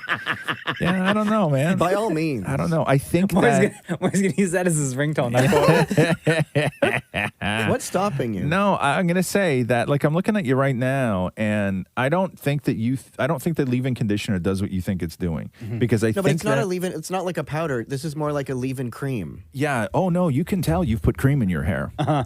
Yeah. Can I like? I'm an expert in telling when something's has cream in it. I think that that you think it's going to give you a little sort of like. What do you think it does? First of all, I think it makes me look younger. Okay. Let me But finish. It makes No. it look thinner. Yes. Thank you. Took the words Sure. right out It of my makes mouth. it look thinner because I can see like a whole lot more of your scalp today than I could No, yesterday. but it takes me back to the 90s when it's all spiked up. No, it doesn't. No. Nope. Okay, then you know what? Screw it. I'm You're- gonna flatten it down. Are you all happy now? Your No, hair's like, I- your scalp is like taking me back to birth because Yeah, now you look like Tintin. Was that guy? Was that friend? Oh, that's not. That's yeah. You have a little bit in the front that hangs down like a vampire, huh? I know that, but I've asked my stylist about that, and it's Yeah. because he thinks that I push my hair to the side. Right. So therefore, when I do But that, why doesn't he tell you the truth? And that's because all the hair around it is left. Because I pay him. Oh, fair enough. Now look at your hands. Now you're rubbing the grease from your hands onto your arms and your pants. Shem, smell my hand. No, Shem, don't smell his hand. Do not smell his hand, Shem. Do not smell his hand. And anyway, don't get me wrong. I appreciate somebody experimenting, trying something new. I tried to put forth effort for you. I know. Listen, when you look in the mirror and you're like, God, I just need to do something, because that's how we all feel every now and then, right? Like you just do, right? When you need to do something to make yourself feel good. I Yes. understand that. But then I you come fully here, appreciate it. and that gets sucked out. No. I'm just telling you. I'm telling you because I know how you feel about youth, and I know how you feel about looking young. I just remembered why I did this. You just remembered now after we've had a conversation for 5 minutes. Yes, no, now I do remember why So I did this. change from the original answer you gave 3 minutes ago? So no, we'll strike but the it was record. right after I had to sit down on the toilet to put my socks on, Right. and I felt very old. Right. But then I stood up in front of the mirror Right. to moisturize and put this in my hair. Right. So I did something to try and make myself look younger because 30 seconds earlier, I was sitting out of breath on the toilet seat putting my socks on. Right, which is a terrible place to be. That is a horrible place to be. When you get out of breath by putting your socks on, that is a day ruiner. Oh, yeah. An absolute day ruiner. So you went out of breath putting your socks on. And then I'm like, I got to do something to look younger. Right. So you then Put in this cream. Right. I creamed my hair and spiked it up. And spiked it up. So you went with the spike look to make yourself look younger because you felt so old because you were winded after putting a sock on. Exactly. Okay, interesting. And? Been there. The Roz and Mocha Show podcast. You got to hear this Bill Gates interview. He's being interviewed on PBS. Talking And- nerd stuff? What's that? Talking all nerd stuff? No, the interviewer brought up his past relationship with Jeffrey Epstein. Oh, no. Because apparently the relationship that, like, there's public records and pictures of all them together, but it came out, there was one story when Bill Gates' wife was divorcing him, where part of that story was that she never got over the fact that Bill Gates, defended Jeffrey Epstein to her because she met Epstein and was like, this guy's no bueno, this guy's no good. Yeah. And then he continued on with the relationship because I guess he was going to like fund some of Bill Gates's foundation stuff and everything else. And she was like, "We don't need this guy." So they were like friends. So they were according to the people that were leaking stuff during the divorce. Yeah, they were, and the relationship with Bill Gates and Jeffrey Epstein was a contentious aspect to Bill and his wife's relationship. So listen to this clip with Bill Gates. It was reported at that time that you had a number of meetings with Jeffrey Epstein, who, when you met him 10 years ago, he was convicted of soliciting prostitution from minors. What did you know about him? You know, I had dinners with him. I regret doing that. He had relationships with people he said, would give to global health, which is an interest I have. Those meetings were a mistake. They didn't result in what he purported, and I cut them off. That goes back a long time ago now, so there's nothing new on that. Is there a lesson for you, for anyone else looking at this? Well, he's dead. So, in general, you always have to be careful. Oh, damn. Wow. That was your friend, bro. Yeah. Well, I mean, he was a piece of garbage, but yeah, he's dead. Is there a lesson to be learned? Well, I mean, he's dead. But yeah, did you have any friends when you and Jenna hooked up? Did you have any friends that she didn't like?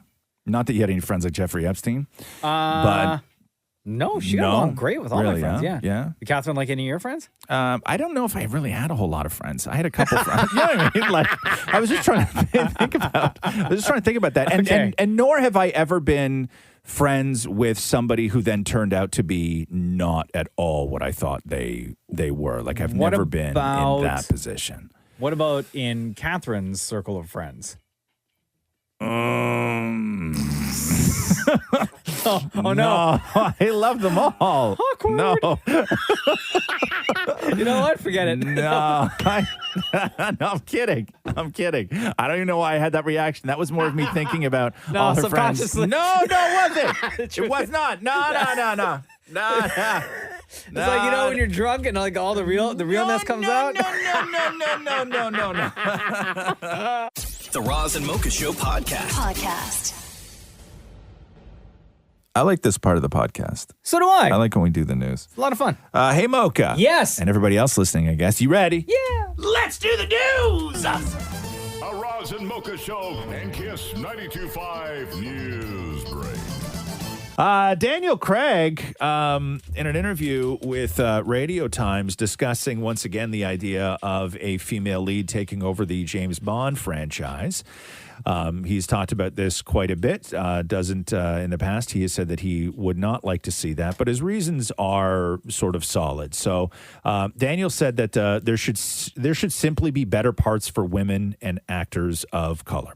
He said, why would a woman play James Bond when there should be a part just as good as James Bond, but for a woman? And the executive producer of the James Bond franchise, Barbara Broccoli, agrees. She said that in the past. Now, when it does come to the new James Bond, because, of course, this is Daniel Craig's last James Bond, and then we have to go through this whole thing again of, like, who's going to be the new James Bond, all of this stuff like we do every now and then. Idris Elba is still on top of everybody's minds. Too old. You think so? Yeah, too old. Yo. This is something you need to do for the next 15 years, right? How old is Idris Elba? How old's Idris Elba? Somebody find out for me. How old's Idris Elba? But I think that had Idris Elba taken over the role when Daniel Craig took over the role, where Idris Elba was sort of at his age now. Well, how old? 49. Yeah, he would be in his early 50s by the time the first James Bond came out. Too old for this. And it's unfortunate because I really dig him too. But again, he's got other stuff going on. Bookies, on the other hand, are really hot on Damian Lewis as being the next James Bond. Yeah? Yeah, he would be the first Ginger Bond. I guess. Right? He would. That's Bond. Just fact. Ginger Bond. Also, Richard Madden, people have on the list. Tom Hiddleston is on the list. Henry Cavill, people say that they would like to see. Michael Fassbender, they would like to see. Yeah. Tom Hardy, they would like to see. I don't know if I could see Bane. Oh, actually, no, I could see Bane doing it. Yeah. Loki, I can't see him doing it. No? No. You couldn't, huh? Mm-mm. Oh, I think I could. I think he could whoop some ass. The Roz and Mocha Show podcast. Ariana Grande talking to Kelly Clarkson. So Ariana Grande replaced Joe Jonas on The Voice as one of the coaches, talking about how she is already breaking one of the most coveted rules as a voice coach. Cool. I love them. I'm obsessed with my team.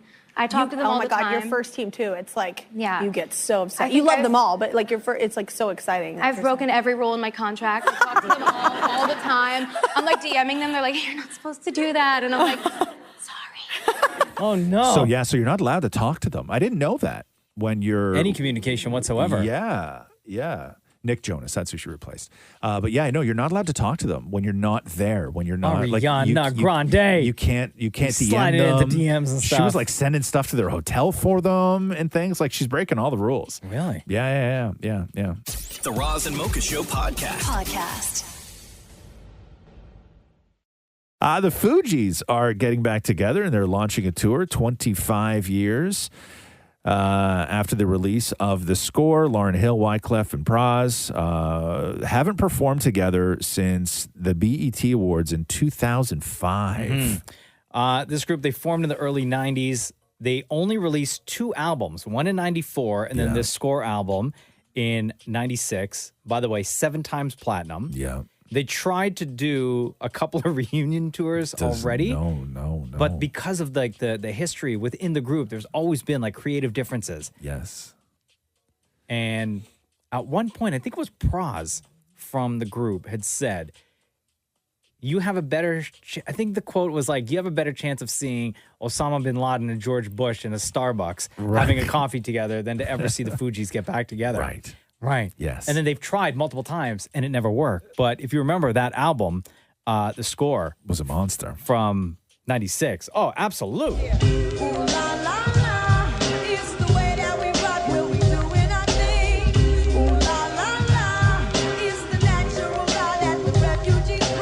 Ready or not, here I come. You can't hide. Gonna find you and take it slowly. Oh, remember this? Oh, bro. It was basically a Lauryn Hill album. Like all the big popular tracks, was basically a Lauryn Hill album. And then Lauryn Hill went on to release her solo project, which certified classic. So their first show is actually tonight. What? So Where? it's at an undisclosed location in New York City in support of the Global Citizens Live Foundation. I don't know if it's going to be streamed or not, but the rest of the tour kicks off November 2nd in Chicago. But the Fugees are actually performing tonight. Oh my in New God, York that's City. incredible. Yeah. Oh, all right. So there you go. Last time they were all together was 2005. The Roz and Mocha Show podcast. You hear a lot of crazy like celeb divorce lawsuits and everything else. And the Angelina Jolie Brad Pitt thing has just gone. There's so many different parts to it. They got the kids and then the allegations of, domestic violence and, did Brad hit one of the kids on the plane and the investigations and all of this stuff. But this is when you're like a power couple. So Brad Pitt and Angelina Jolie are currently the two of them going at it in various stages of court hearings. Now, Brad and Angelina's companies have sued each other. What? Okay. So Brad's company, Mondo Bongo, has sued... That's not the name of his company. Yeah, has sued Angelina's company, Nouvelle. Oh, classy. Over their shares in Chateau Miraval. Okay. Chateau Miraval is the winery that they own together, which is worth $164 million. Wow. So Brad's company is now suing Angelina's company over their $164 million winery and whether she can unload shares and sort of alter the 50-50 split. I guess they have whatever the agreement is. Rich I don't people even problems, know. huh? That is like the most rich, like I'm suing you personally, but guess what? Tomorrow, my company's going to sue your company. Yeah. And then it just goes on and on Take and on. that. Yeah. Oh, what a dumb name for, when you're in these legal proceedings. Oh, yeah. Right? Like the names of these companies are going to be mentioned a lot. Yeah. And to hear, what is it, Nouveau versus it's Mondo Bongo? It's Nouvelle. It's Nouvelle v. Mondo Bongo. Guess which company is run by the pothead? Hey, man, you know what we should name our company? No one will ever see it coming. Anyway, good luck, Mondo Bongo. The Roz and Mocha Show podcast. Sex and the City fans mourning the death of Willie Garson. Hey, Maury, staying here. Of course, he played Stanford on Sex and the City, Sarah Jessica Parker's gay BFF. Here's a clip from the show. I know that Aiden has feelings. Stop. I am done. I've listened to you talk about Aiden for 10 blocks and 2 years, and I've been a wonderful audience. And I ask you about my Marcus, and all I get is nice? I'm sorry. I mean, Carrie, how many relationships have I been in since you've known me? Real or imaginary? Oh, how you going to discuss that? Willie also, was, Aiden was the one for you, Carrie. He's not wrong. Willie was 57. No cause of death has been revealed. You like this guy more? Oh my, it's such a relatable character. I was watching last night before I got the news that he died. It just so happens that I was watching an episode with him in it, and I can't believe that another person is gone. One of the most sort of 57. iconic straight guys to play a gay character on television. I didn't know he wasn't gay. Oh, you didn't? Yo, that guy was straight? Yeah. Yeah, Wow. yeah. I He thought he admitted was, that like, straight up gay. No, he admitted that he'd never been, quote, straight closeted. He shared the response that he would typically give when asked about playing a gay role, and he always said this: when the question would come up during the show, I would say, when I was on White Collar, no one ever asked me if I was a con man, and when I was on NYPD Blue, no one ever asked me if I was a murderer. This is what we do for a living: portray people. Is what he said. But yeah, classic gay character though, right? I absolutely loved him on that show. Yeah, people are freaking because out. I liked that he wasn't like, ripped six pack abs or like he was just a normal guy. Yeah. I'm sure he would have loved to have heard that. Totally. His ghost's gonna haunt you, bro. People are pictures from the set of the Sex and the City reboot, whatever the hell it's called. I don't know what it's called. Yeah. Yeah. Whatever what it's called. And just like that. Just like that. And pictures are coming out and people are trashing the wardrobe because it doesn't have the same sort of aesthetic. Well, Patricia Fields isn't doing it. It doesn't have the same aesthetic as the original show because it was always about the fashion, and the original stylist for the show, Patricia Field, is Team Kim Cattrall. They're best friends. So because Kim's not doing this show, she's not doing this show. You don't get my support. You do not get my Kim talents. Cattrall, like they were hanging out. Kim Cattrall posted a selfie with Patricia. Yes, so they don't have their chief stylist. The Roz and Mocha Show podcast. Mayim Bialik and Ken Jennings are going to take over the hosting duties of Jeopardy for the rest of the year as Jeopardy goes on yet another host search. And Twitter blew up with this because people thought LeVar Burton wanted this. Why not just give it to LeVar Burton? Because he wasn't that good. Mm-hmm. I know, but it's what the people want. It doesn't matter what the people want. He wasn't like, I know the people wanted LeVar Burton, but LeVar Burton wasn't that great at the job, right? Like, that's just the reality of it. I would have been fine with LeVar Burton, but you can't, you can say whatever you want about Mayim Bialik, but I will take even though I am not a Ken Jennings fan, like at all, like whatever. The guy's as dry as a popcorn fart.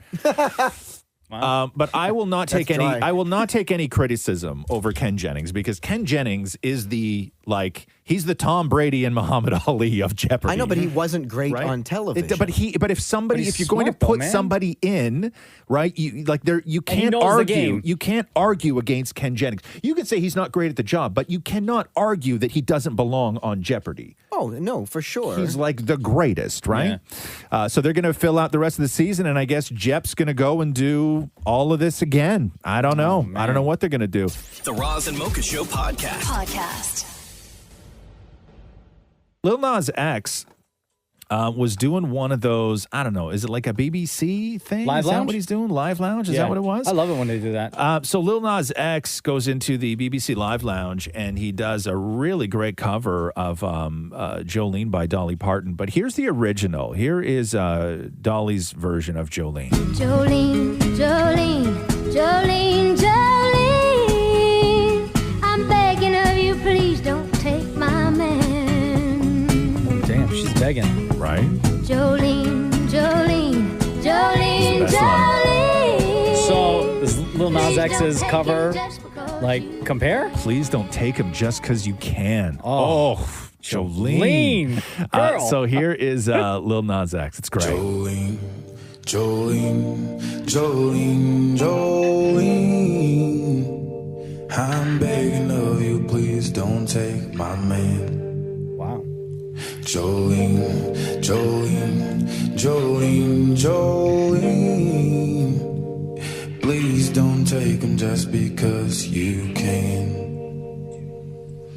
Your beauty is beyond compare. Your flaming locks of auburn hair, your ivory skin, and eyes of emerald green. Really good, huh? Really good, Your smile is like a breath of spring. Your voice is like soft summer rain, and I cannot compete with you, Jolene.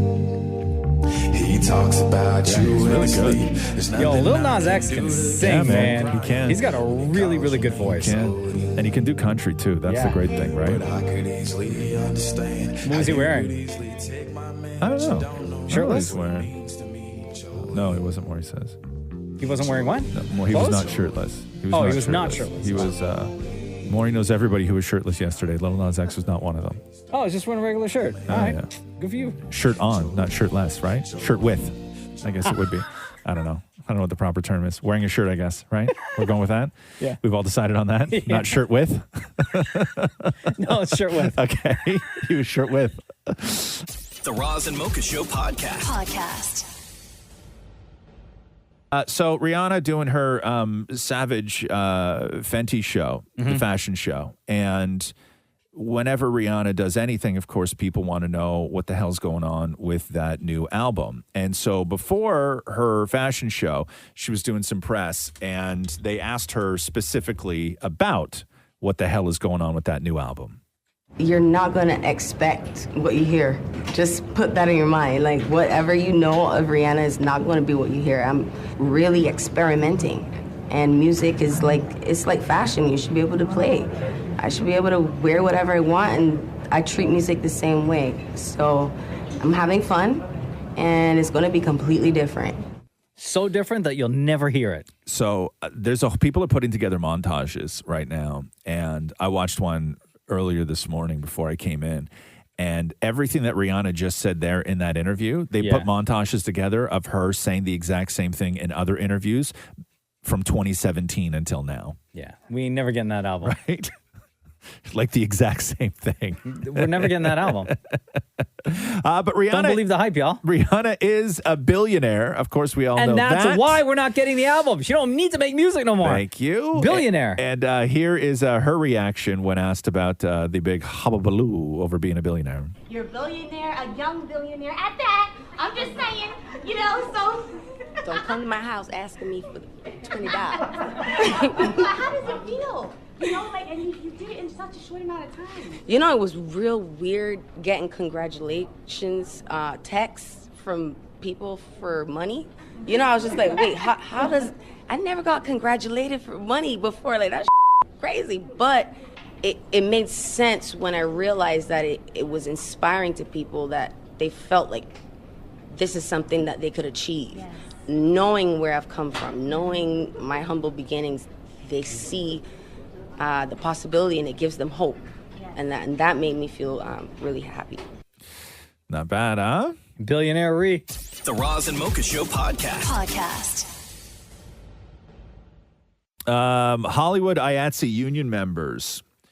Hollywood what? IATSE, the union. Okay. It's the International Alliance of Theatrical Stage Employees. That's the big union behind everything. You know when you watch the end of a movie or a TV show and you stay right to the very, very end of the credits? Yeah. And you see that logo? It just reads IATSE, which is IATSE. That's the union. Okay. And apologize to the union. I've never said that long in the No problem.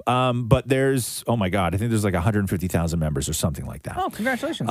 And they are on the verge of a strike, which means that every production anywhere would shut down. And the union members, there's a lot of actors who have come out to support them. I know Ryan Reynolds has, Susan Sarandon has, Bradley Whitford has, because of what they're fighting for. The days on a film set are mercilessly long, and the hours you work in a week are incredibly disproportionate to what normal human beings work in a week. We know all that. But if that happens, literally everything will shut down. And everything did shut down during COVID. So everything was late, right? Because of COVID. No. And then so if this shutdown happens, who knows how long it's going to be before production then gets back up and running again. So all productions will shut down. The last time there was a big strike like this was the writer's strike. Yeah. If you remember when the writer's strike happened and all those shows shut down and everything was late. And at that point, Conan O'Brien, if you remember, because all the late night shows, a lot of the late night guys took weeks and weeks off, but Conan O'Brien didn't because, one, Conan O'Brien didn't hire other writers, but because Conan O'Brien, out of all those late night guys, was the only one who could actually really, truly write. And so Conan O'Brien's show was awesome during the writer's strike, and he was one of the only people that was still doing stuff during the writer's strike. But if this happens, it's like done. Like everything is We've already shut down. seen delays. Yeah, everything is on shut the verge down. of more. Yeah. Oh, that sucks. The Roz and Mocha Show podcast. Netflix dropped the full trailer for Britney versus Spears. This is a new documentary about Britney and her fight and the whole explanation and history behind the conservatorship. We'll play you a clip from the trailer, and then we'll come back and tell you what Britney's fiancé has to say about it. So this is No one would talk. I'm not going to acknowledge that I was ever brought in to evaluate Britney Spears. Until they did. Someone very close to the conservatorship leaked me this confidential report. Britney had to go into court 1 million times. All of these hours of criticizing her. It's an epic fail of the legal system that this has gone on for so long. How do you get out? You don't get out. Until you scream. Question for you. Yeah. Is this the documentary, the Britney doc, that she had announced as well, or like her people were working on?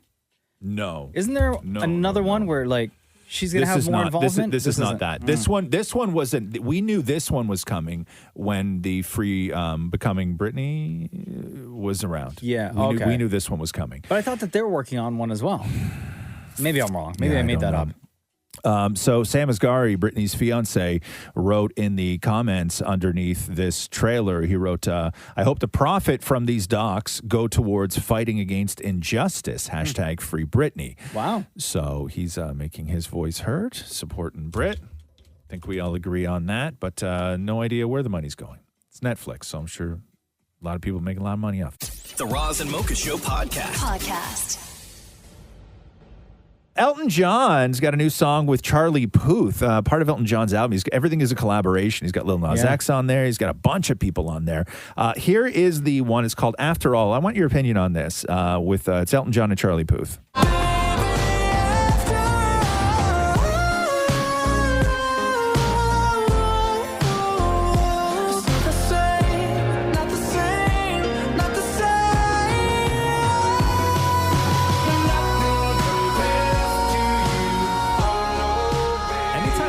Sings, it just sounds like it should be in a movie. Mm-hmm. Right? Very anthemic. Yeah, I dig this. Yeah? Yeah, I like it. Yeah, I don't mind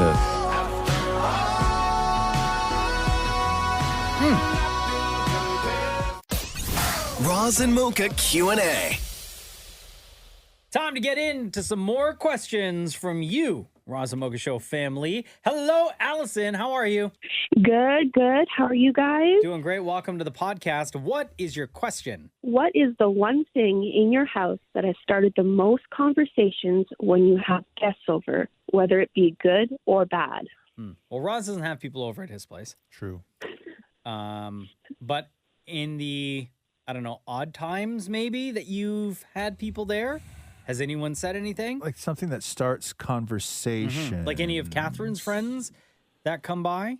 Maybe some wacky hats? Wacky hats? Conversations. No, it's Catherine collects wacky hats. No, it's usually the cat, right? Okay. Like that's usually the big conversation starter Uh-huh. because one of the cats is just nuts, and like you notice that we have a crazy cat as soon as you walk into the house. The little one? Yeah, Moo. Yeah. It's his birthday today. He just turned. Happy birthday, Moo! He just turned 2.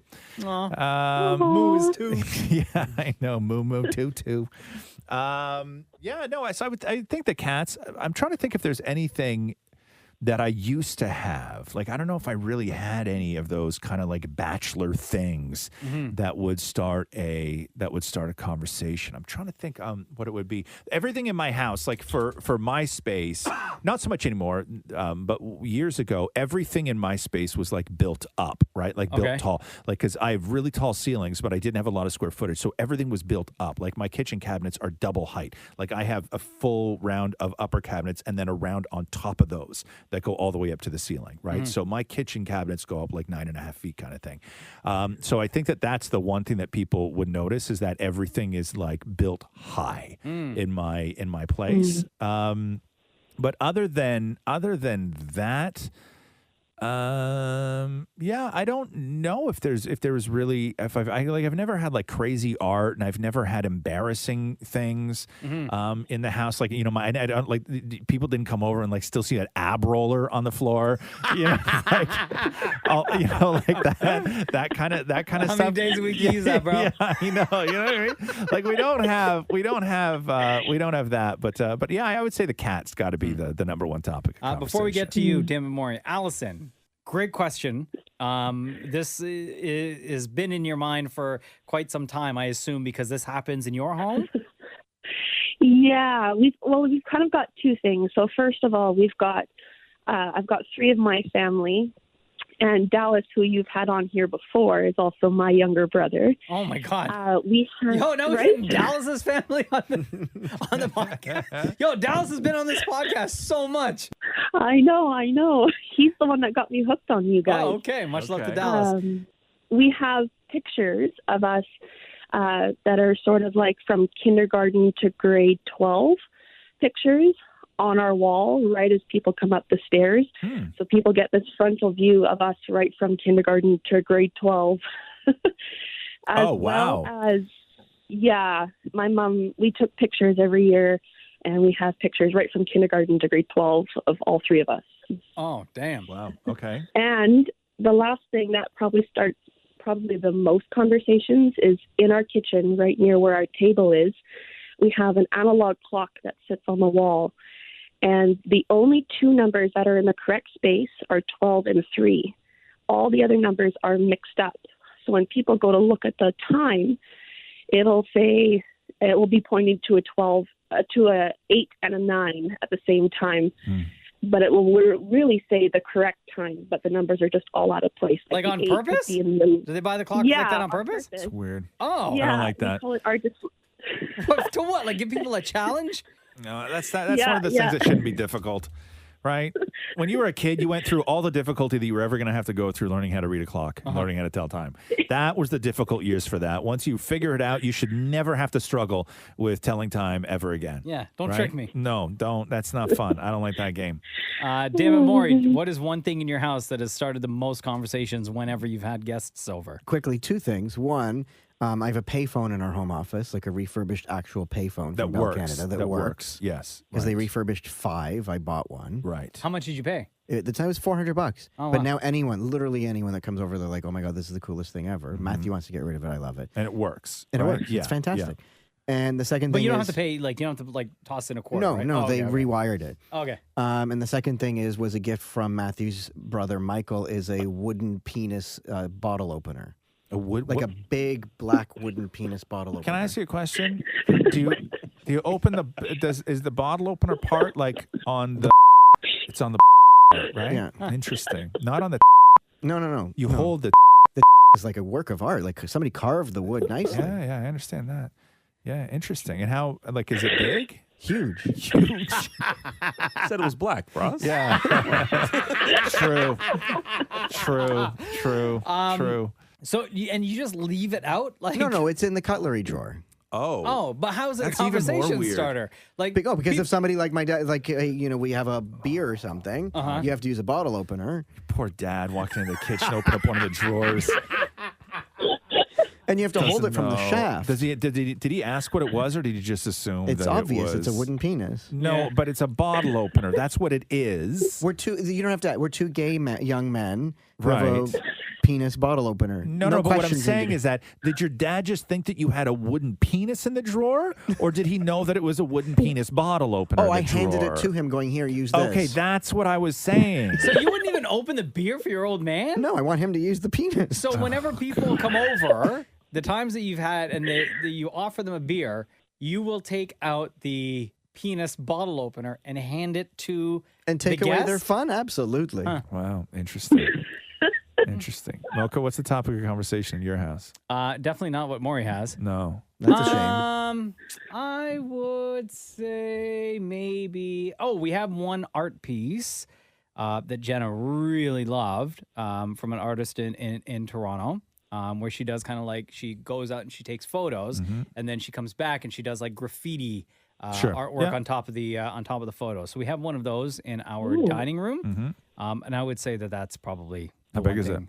Oh God, Big piece? Yeah, Yeah? huge. Yeah, Yeah, yeah, I like yeah. that. It's really big. I like But yeah, that's really it. Nothing sexy? No, Like you don't have nothing any like that, sort of no. like no. In the bathroom that people don't go to, in the guest bathroom, above the toilet, there's a giant picture of me. Surprise, surprise. Huge too. Yeah. Like huge. Like Would I mean you say is that the biggest picture, not of you, but the biggest picture of anything in the home? No.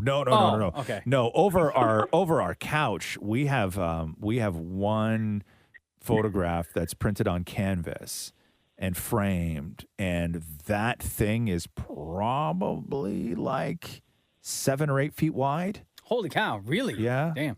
Fills the whole wall. Fills the whole wall. Do you ever talk to the bathroom photo of you? No, because I always sit.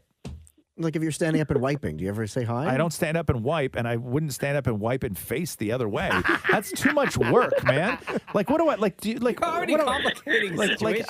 I or after you picture- brush your teeth and you're leaving, before you shut the lights off, do you say like, No, "Have a because good day, it's me"? on the other side of the bathroom, right? It's on the other side of the bathroom. Like I just no, I don't. But I see it every now and then. Like if I go in And you wink and at it? clean it up. No, I don't even really notice it. But then like, I don't Do you know. look better in the photo than you do now? Yeah, probably. It was like a few years ago. But You don't walk in and be like, "Hey, good looking." No, and no. Then, and then look at the mirror and look in the mirror and be like, Yo. "You again?" No. I wish I did. I should have, but I didn't. No, Catherine took a picture of me, and then she just thought that that I would love it, and so she printed it and framed it up and just stuck it in the bathroom. If you ever sell the house, does it come with the house? I would consider negotiating. Yeah, absolutely. if somebody really wanted that, who am I to say no to a couple bucks, right? Allison, this has been great. Thank you so much. Thank you guys so much. You have a wonderful day. You too. Right on. VSBP says, and we'll start with you, damn it, Maureen. Out of 10, how painful is pinched and how painful is snapped? Pinched, I'd say, is like a 7 or an 8. Uh-huh. Snapped is a good 10. Yeah. Yeah. Snapped is a hard 10. Yeah. And by and comparison, a residual pinched, 10, like for days. pinched is I'm with more, maybe like a 6. So by pinched used to be the game comparison. that snapped replaced pinched, and pinched used to be the same thing. Maury and Mocha would go head to head on trivia, and if you got a question wrong, the rule of the game was you got pinched, and then in between them they had a big pile of wooden clothes pegs, and if you got a question wrong, the other person, your opponent, got to put that clothes peg, just pinch it anywhere on sort of like your body, like your face or your neck or your earlobes or whatever it was, and they would just hang there. And oftentimes Mocha would destroy Maury so hard that like Maury would have 10 around his lips, like you know what I mean? Like it was just like it was tribal. Well, the worst almost, part about them right? on your lips is then the moistness disappears, so it's no longer wet. And So you have to remove the wood right, from and like it's dry. sticking, and Dry then skin. snapped is the same premise of a game, but only when COVID happened, we couldn't touch each other, right? Like you couldn't get that close. So snapped is the same premise of the game, but only instead of getting pinched, they wear these big, thick rubber bands around their necks. And when you get a question wrong, you hook your thumb under it, and then you stretch your arm out all the way, and you let it go. And then that elastic comes back, it snaps you right in the neck. And yeah, as Maury was saying, like you guys will have welts for the whole weekend. Yeah, there was after we one play that time where I game. lost hard and I didn't realize, and then I went to a grocery store and everyone was looking at me like I was like beat up in the parking lot because it was Right. like almost bleeding. Yeah, they look like big scratches, Yeah, right? It's not good. It's not good. Not good. Now Jenna knows, like when I get home, she'll be like, "You guys play Snapped again?" I'm like, "Yeah, babe. Don't worry, it'll be gone in like 3-4 days." Sam Morgan says here, if you were to die tomorrow, what would you eat for your last meal? But do I know I'm going to die tomorrow? Yeah, let's say you know. Like you're on death row. Oh, because that's a different question. No, let's say you know. So what's your last meal going to be?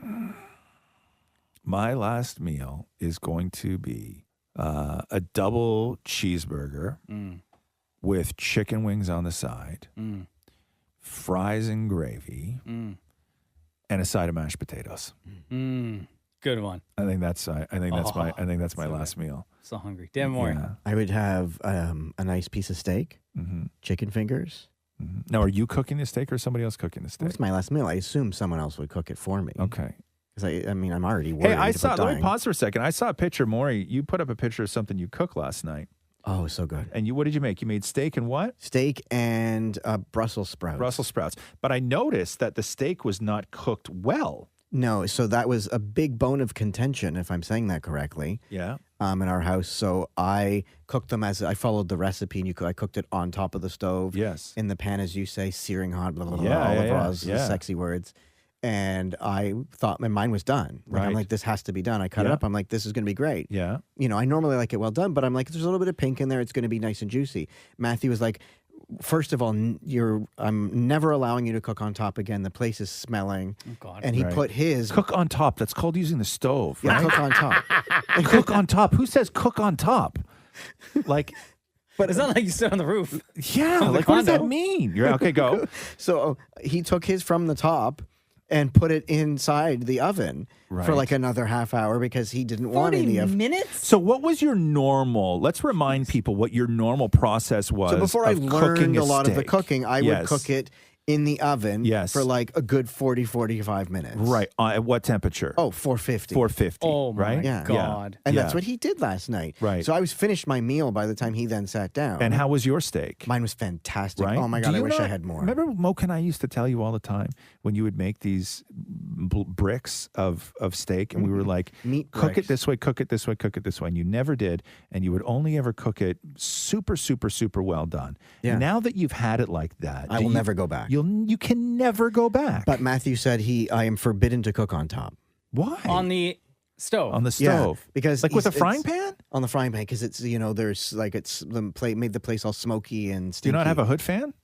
Oh, I do. It was on. Yeah. But when you don't notice it until you go take the dog out to pee and come back in, and then you'll smell it. Right, And I'm like, how right, bad right, could that smell really be? You're smelling steak. Yeah, it's oil. What do you cook it in? Oil? Oil, yeah. What kind of oil? Oh, olive oil. How? No. Don't do that with a steak.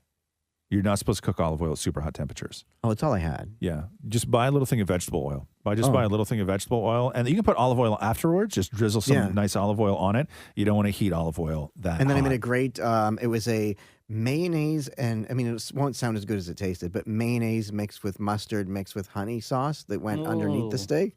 Mayonnaise mixed with honey mixed with mustard. Like yellow mustard or like a Dijon? No, like a mustard seed. Oh, mustard seed. Yeah. This is one of those good food things, Yeah, right? yeah. The home delivery food. Yeah. So Those are always good. what did Matthew's steak look like after it came out of the oven? Oh, like a hockey puck. Yeah. And he liked it. No, he didn't finish it. And I'm like, you see? Oh, he didn't. I'm like, you see? Why didn't he finish it? I don't know. He left half of it on the plate. And did he blame but he you won't. for it? No, he won't admit to why. Right. But I'm like, you see? I finished mine. Yeah. Your steak looked good. It looked like it was cooked very well. Yeah, the presentation Not very was well, but you fantastic. did a good job. Yeah, you did a Yeah. good job cooking it.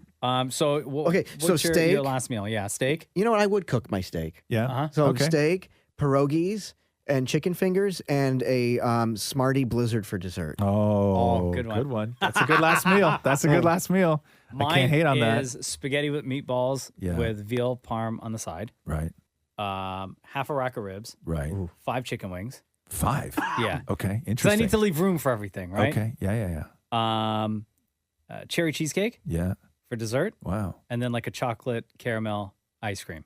Oh, as jeez. well. Interesting. Oh, but then I need to leave room for like a goat curry and roti. Oh, yeah. See, that's tough. What about your mom's oxtail? So you know what? Yeah. I would sacrifice those 2 desserts Mm-hmm. so I could sub those other Why not meals. just have everything? Because you won't die till you're done.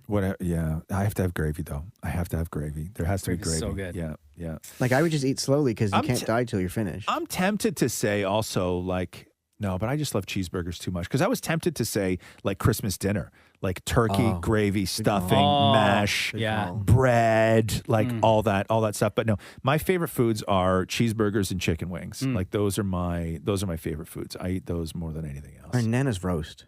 Your Nana's roast, Yeah, that'd be good. I'd put that too. but just roast on its own.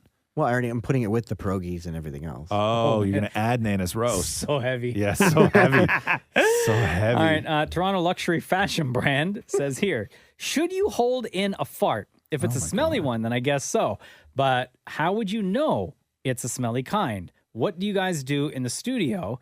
Do you hold it in or do you let it out? I don't like holding in a fart because then it gurgles in your stomach. Yeah, Maury farts in here like time. mad. All the All the time. But holding it in is not healthy. No, holding in is definitely not healthy. No, and didn't we learn last week, like it was confirmed that if you hold in a fart, it'll come out your mouth? But not your next burp. Like I was going to ask you this because I Eventually. burped yesterday and I was wondering if Yeah. it was a fart from last week. From last No, week? not last week. Maybe that's the a day lot before. of gas. That gas has been rolling around in there a long time. Like how long does it Hiding take somewhere. for? Well, I just don't know how long it takes to get from your bum to your mouth. I don't know. I guess it depends on what else you're eating. Yeah. throughout How long that does day. it normally take to get from the bum to the mouth? I'd say like 30 seconds, Okay, but I'm sure yeah. like a fart would probably sit for a while. Right. Yeah. True. It's got a lot of tunnel to go through. Yeah. Right. Yeah. No, if I've ever had to while in here, Yeah. I would hold it in and then wait till I go to the washroom to pee, and then I let it out there. See, this is one reason I actually enjoy. I don't mind working in a separate, closed off area. Yeah. I know, but you fart so loud. Yeah. Like we can hear No, it. but I wait till there's a song playing loudly. Like I time the farts. I know, but you'll blast them though. I don't know if I know I farted in here before, but I don't know if I've ever like tried to hide it or left the room. But I will say, if I had a Beyond Meat something or other the night before, I'll try not to Yeah. fart the next day because those make your farts bad. Do they really? I've Beyond never had Meat one. meat Yeah? is like it's bad for farts. Really? Yeah. No, I'm still not. They got to perfect it a little bit more. Yeah. I'm still not down with the Like that's my anything. that would be my sort of my complaint, as I would say, please work on this so my farts don't smell so bad. It'd be my Yelp review. Yeah, no, but that's a solid complaint though. Like if Yeah. you're getting excess gas from eating something, right? You should let the company know that you're. No, seriously, they want to know this stuff. Wait, like, is it companies want to excess know this gas stuff. or is it just gas that smells No, excess. different? No, it makes you go and you're Oh. like it makes you fart. Yeah. And bad. And bad, huh? Yeah. Yeah. Does no. Matthew eat all that stuff too? Like Yeah. the Beyond Meat stuff? Yeah. Oh, okay. But don't And- you eat just regular meat too? I do, but like sometimes, if he's cooking, he'll do a Beyond Meat thing. Beyond Meat, what though? Like, what's he eating? What's he making? You can make a burger out of them. Yeah. Like, Are they good? they're fine. The one I've had them, they've not been good. They're fine. Yeah. Where does he cook? Does he cook them on top? No, okay, and also Beyond Meat burgers in the top. inside. When you put the Yeah. Beyond Meat burgers in the It's inside, called the oven. Inside and on top. Who refers to the stove and the oven as the inside and the on top? I do. Wow. Okay. So when just, you put got it to keep in mind, on the there's no inside? juices with a Beyond Meat, right? Like right. it doesn't come with blood or anything. Yeah. So when you cook it in there for that long,